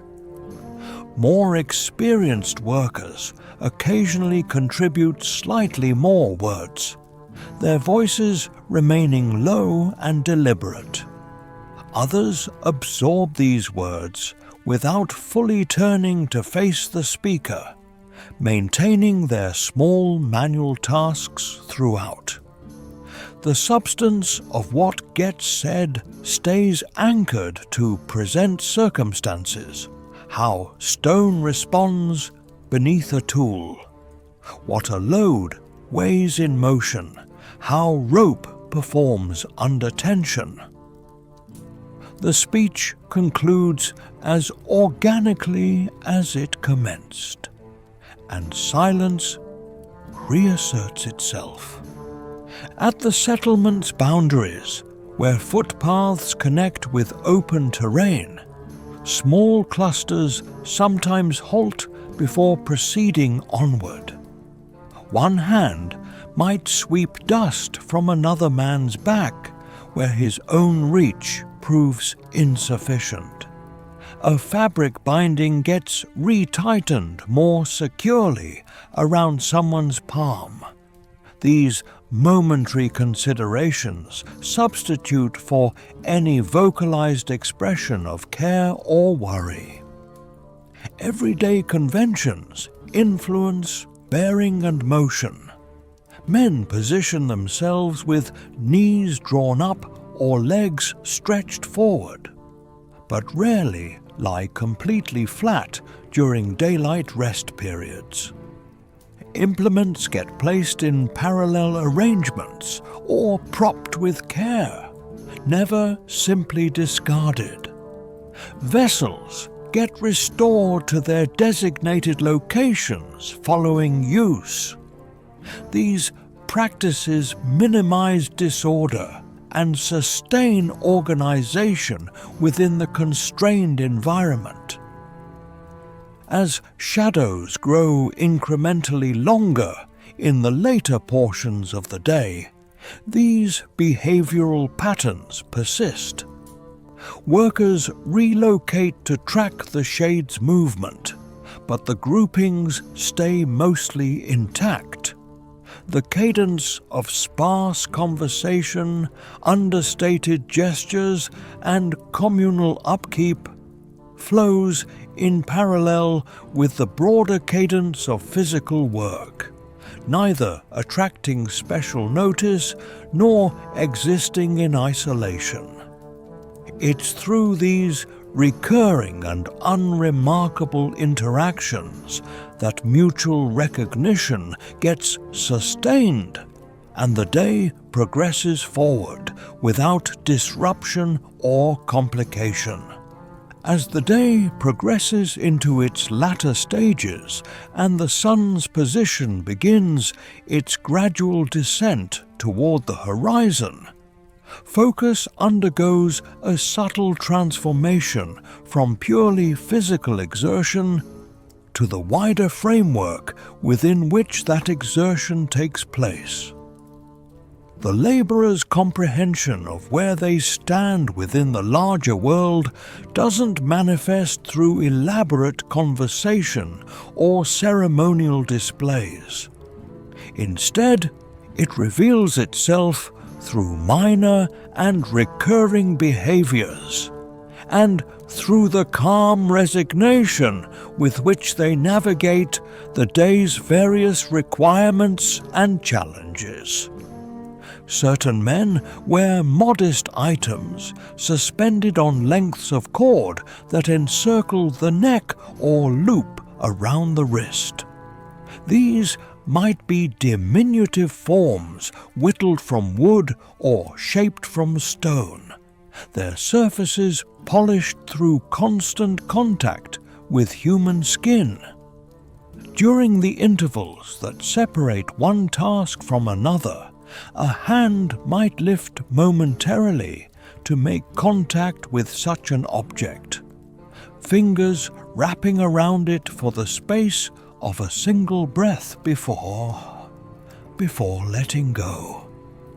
The motion receives no outward emphasis and requires no verbal clarification. It takes place in silence and fails to attract observation from nearby companions. Just before a demanding pulling operation commences, one laborer might incline his head downward ever so slightly, gaze dropping for a duration that exceeds what simple footing adjustment would require. Another man might rest his palm gently against the stone surface about to be displaced, not to evaluate its texture, but rather in a momentary interval of complete motionlessness. These behaviors get interwoven with the preparatory phase of work, existing neither in isolation from it nor as obstacles to its established tempo. The structure of existence, as these men comprehend it, encompasses the sun's daily ascent and descent, the river's seasonal expansion and contraction within its banks, the alternating cycles of labor and recuperation that define each passing day. Their own physical contribution occupies a position within this larger structure, never subjected to vocal questioning or doubt. The recurring nature of bodily movement, the consistent directives issued by supervisors, and the synchronized tempo maintained by work teams all serve to strengthen this perception of rightful placement within a grand design. Work doesn't get treated as some isolated occurrence standing apart from everything else, but rather as an unbroken extension of what preceded it and what will inevitably follow. Brief utterances murmured beneath the breath occasionally accompany the initiation of a particular task.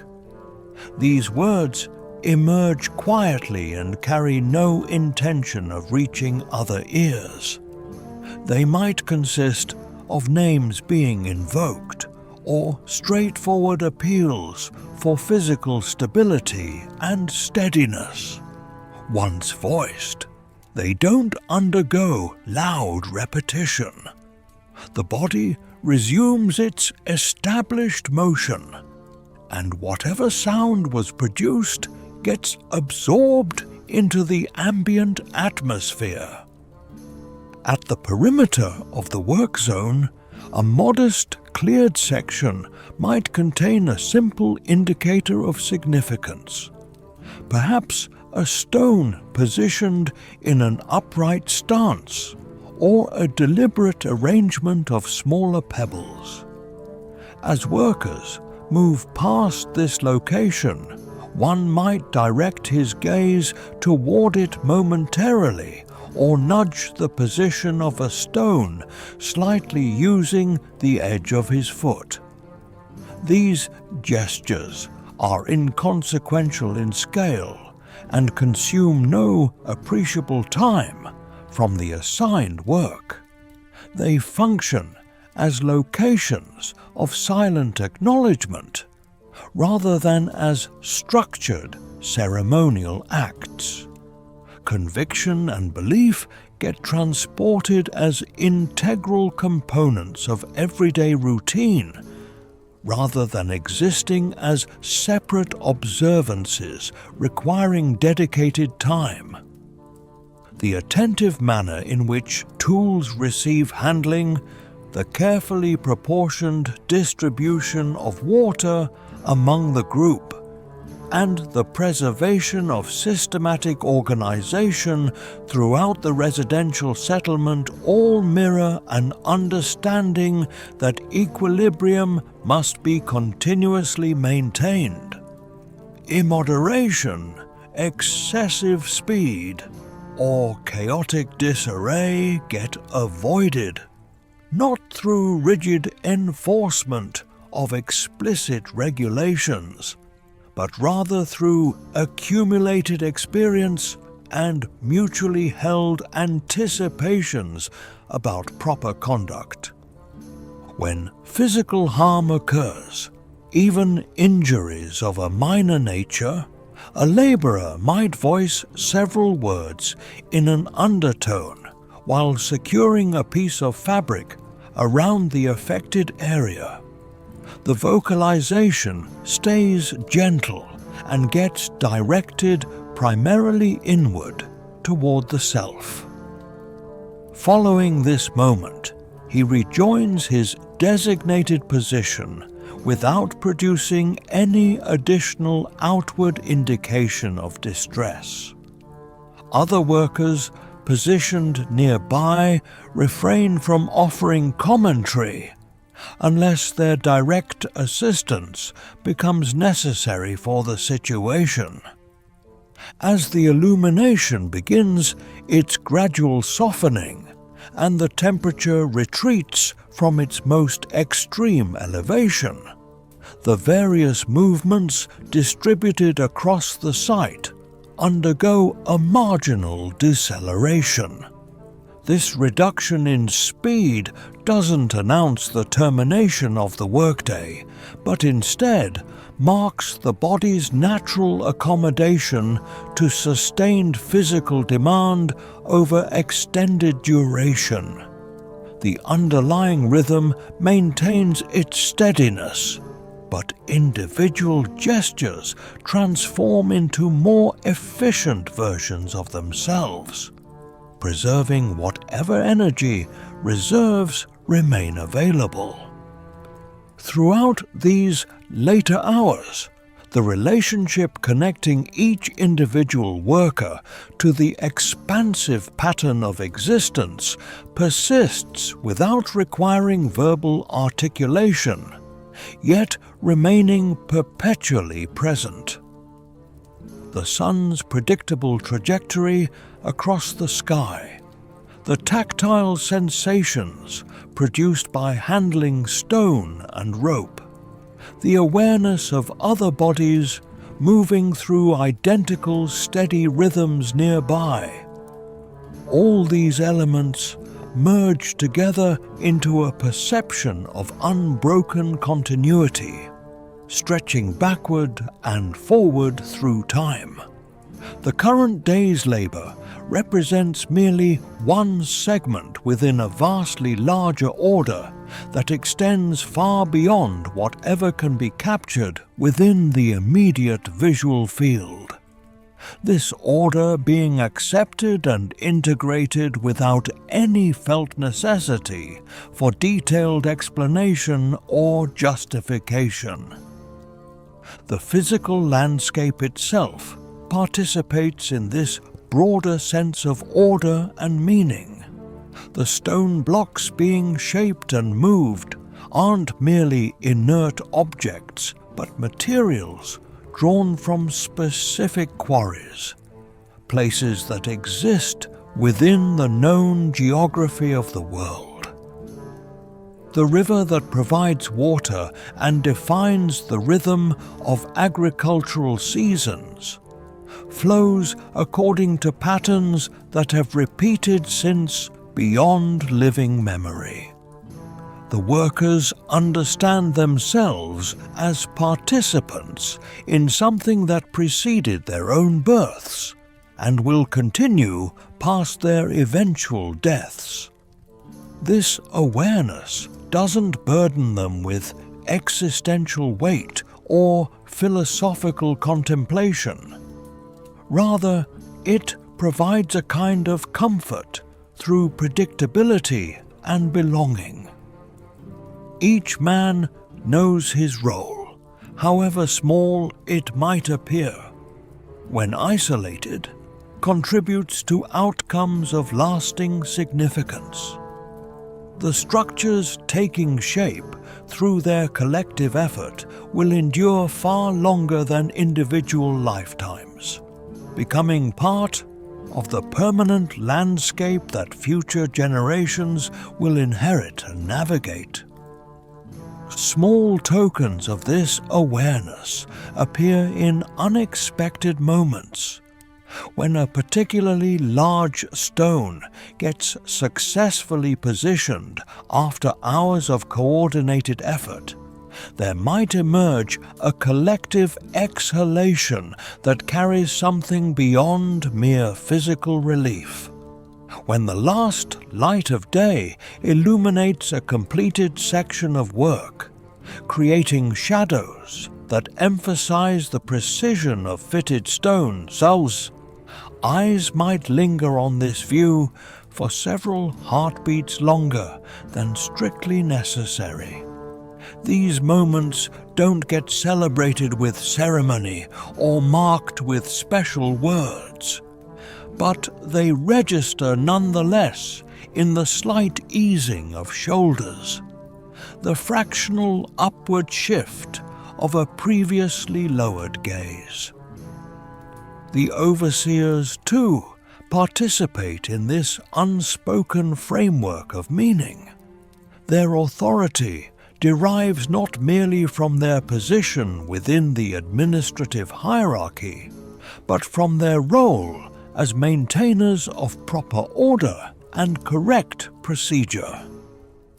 When they observe the work with quiet attention, they're not simply monitoring for errors or inefficiencies, but ensuring that everything proceeds according to established patterns that have proven their worth through generations of similar projects. Their occasional interventions serve to preserve this continuity, rather than to impose arbitrary personal preferences. Even the tools themselves occupy a place within this network of meaning.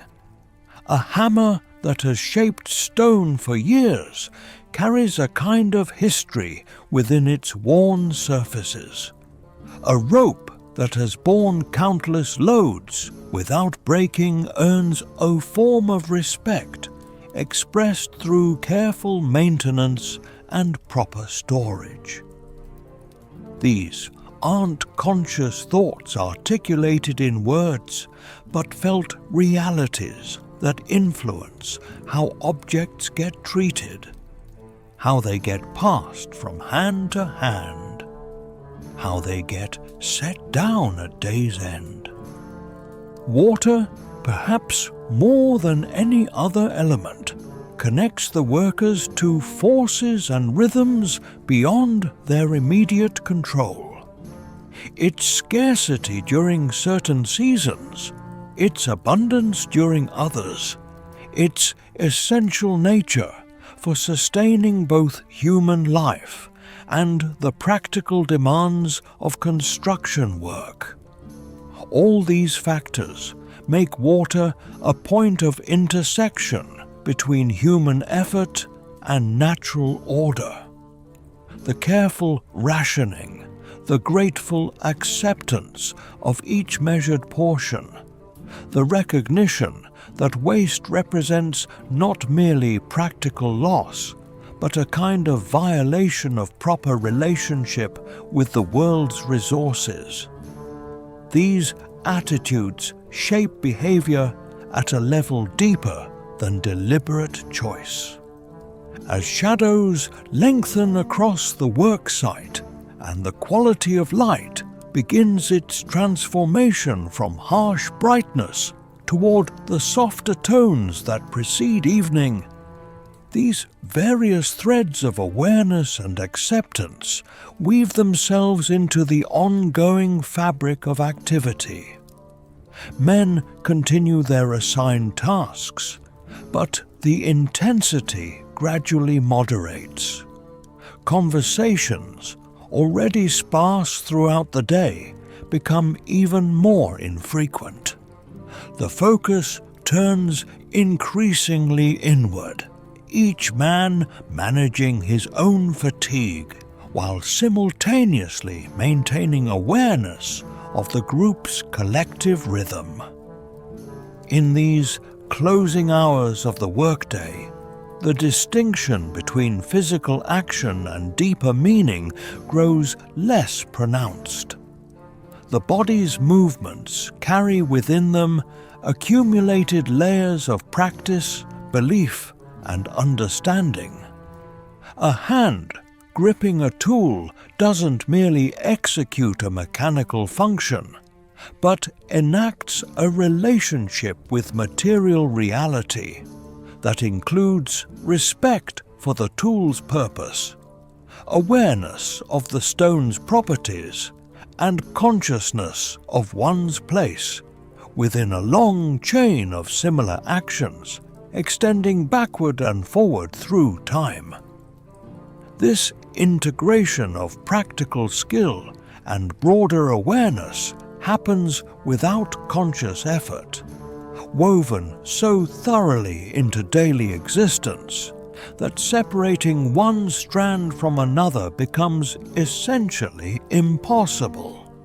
The day advances toward its conclusion, not through any dramatic shift, but through this gradual accumulation of small adjustments, a slight easing of pace, a momentary touching of an amulet, a brief lowering of the eyes, a shared glance between workers who have labored side by side through countless similar days.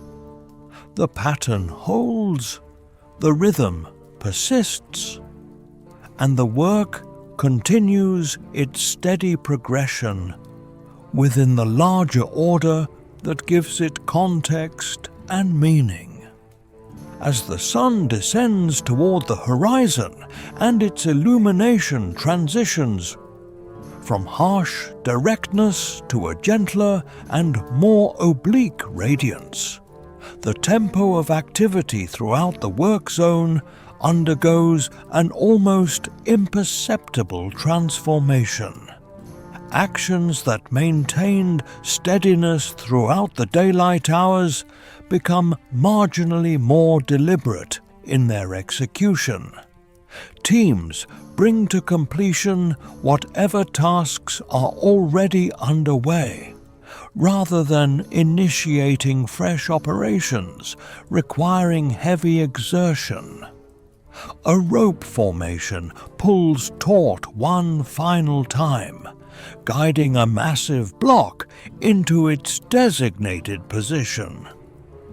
Once the stone comes to rest in its proper location, the rope receives release and drops in a graceful arc onto the earth below.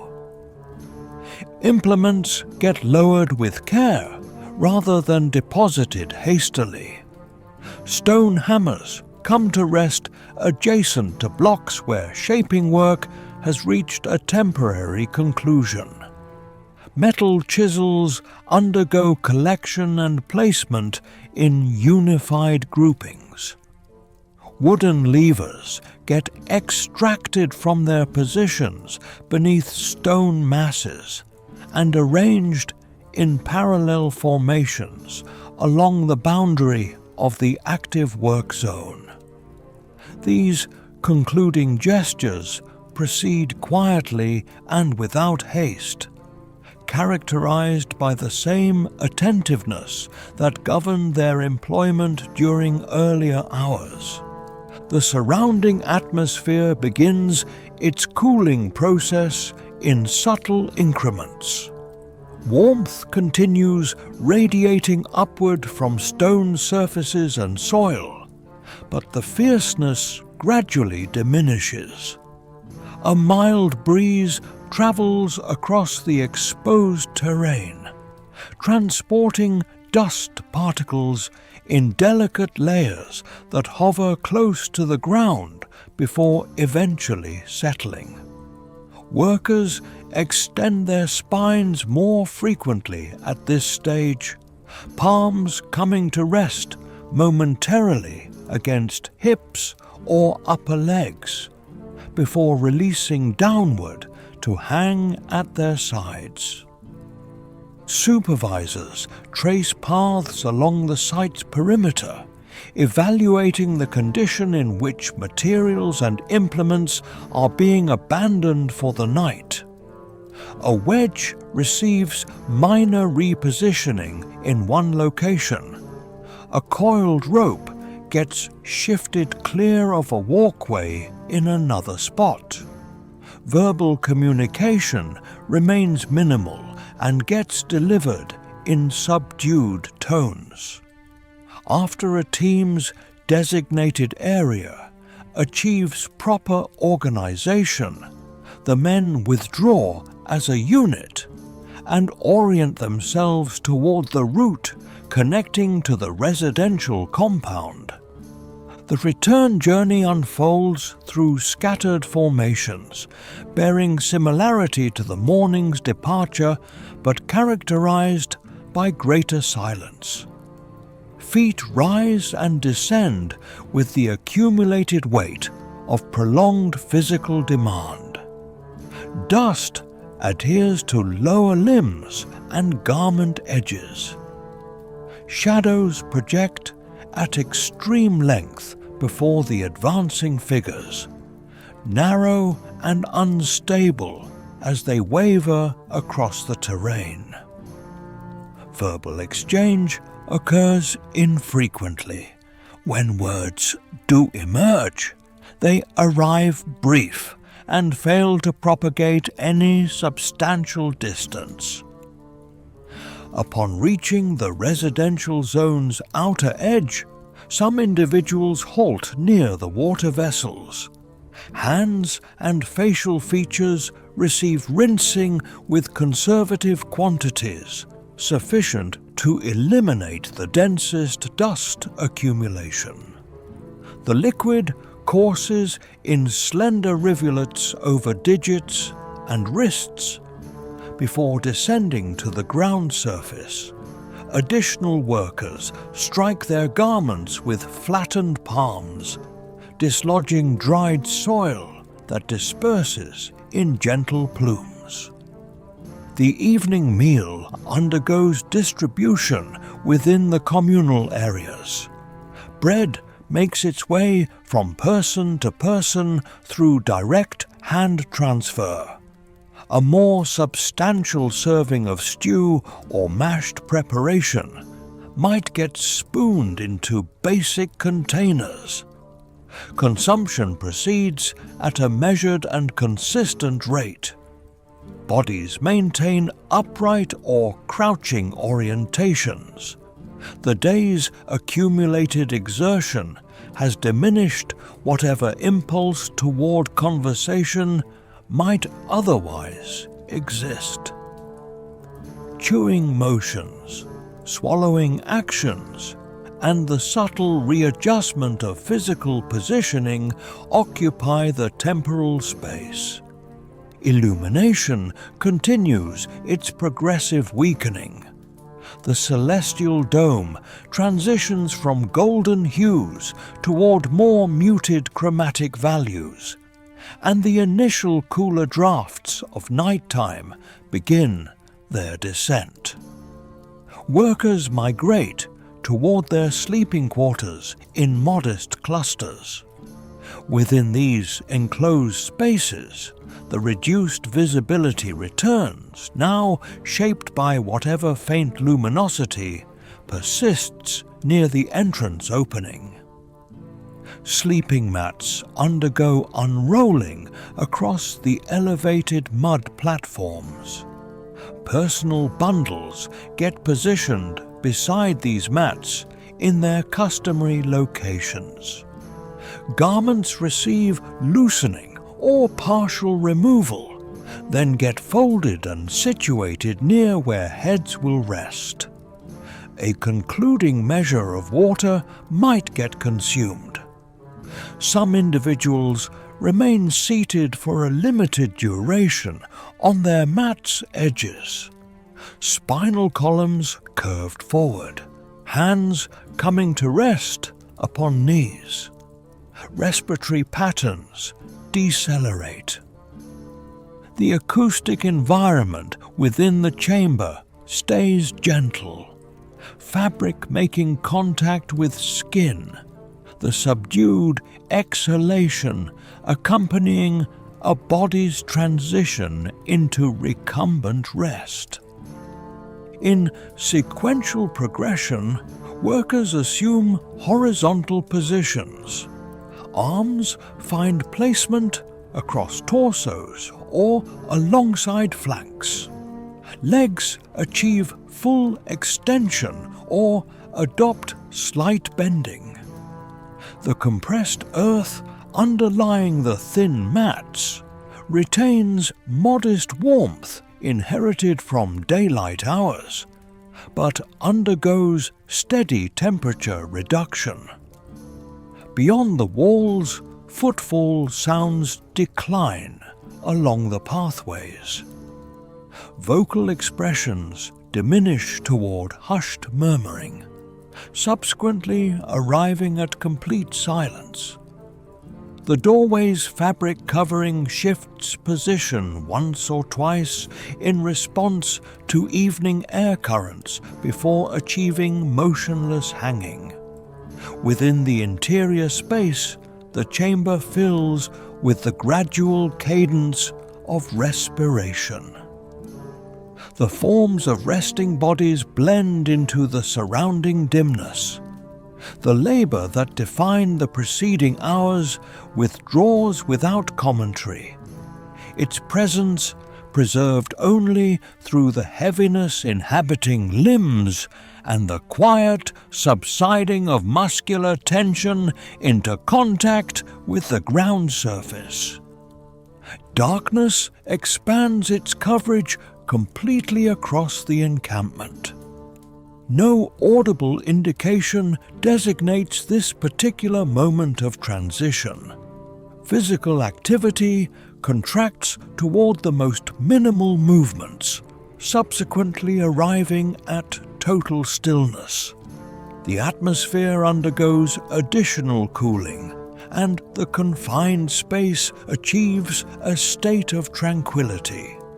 The day's established patterns undergo dissolution into restorative rest, and the workers persist in their current locations, embraced by the silent and uniform obscurity that blankets everything equally.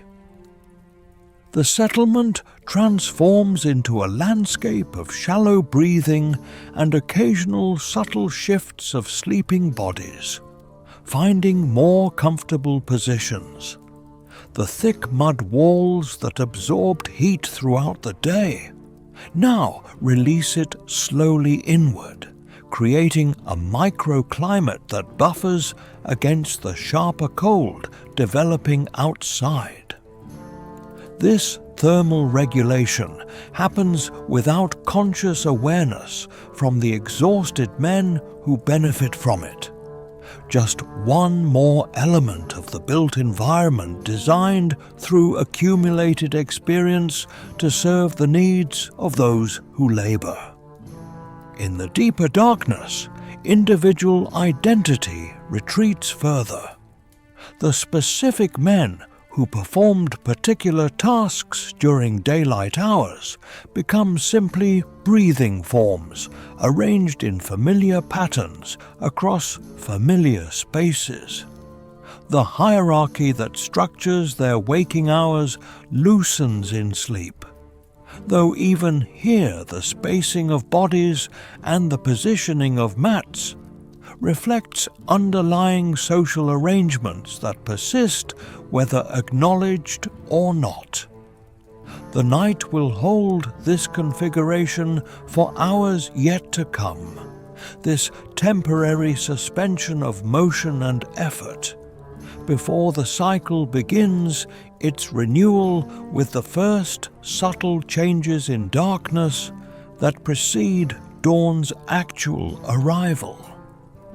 For now, stillness prevails, muscles slowly releasing their accumulated tension, skin gradually cooling, breathing patterns settling into the deepest rhythms of genuine rest that will prepare these same bodies for tomorrow's identical demands.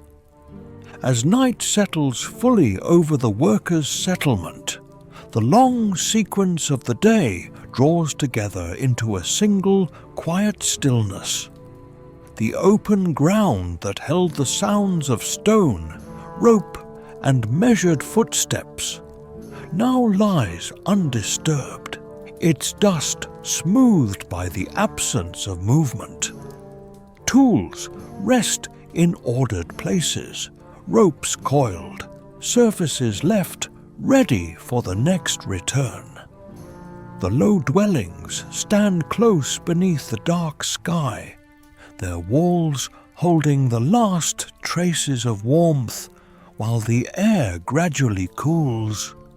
Inside, bodies that moved in steady rhythm from first light now lie in shared spaces, breathing slow and even, muscles released from their repeated strain, the patterns that shaped the day, waking in dim light, walking the worn paths, lifting, pulling, shaping, pausing to drink and eat, maintaining tools and clothing, exchanging brief words and quiet gestures, have all receded into rest.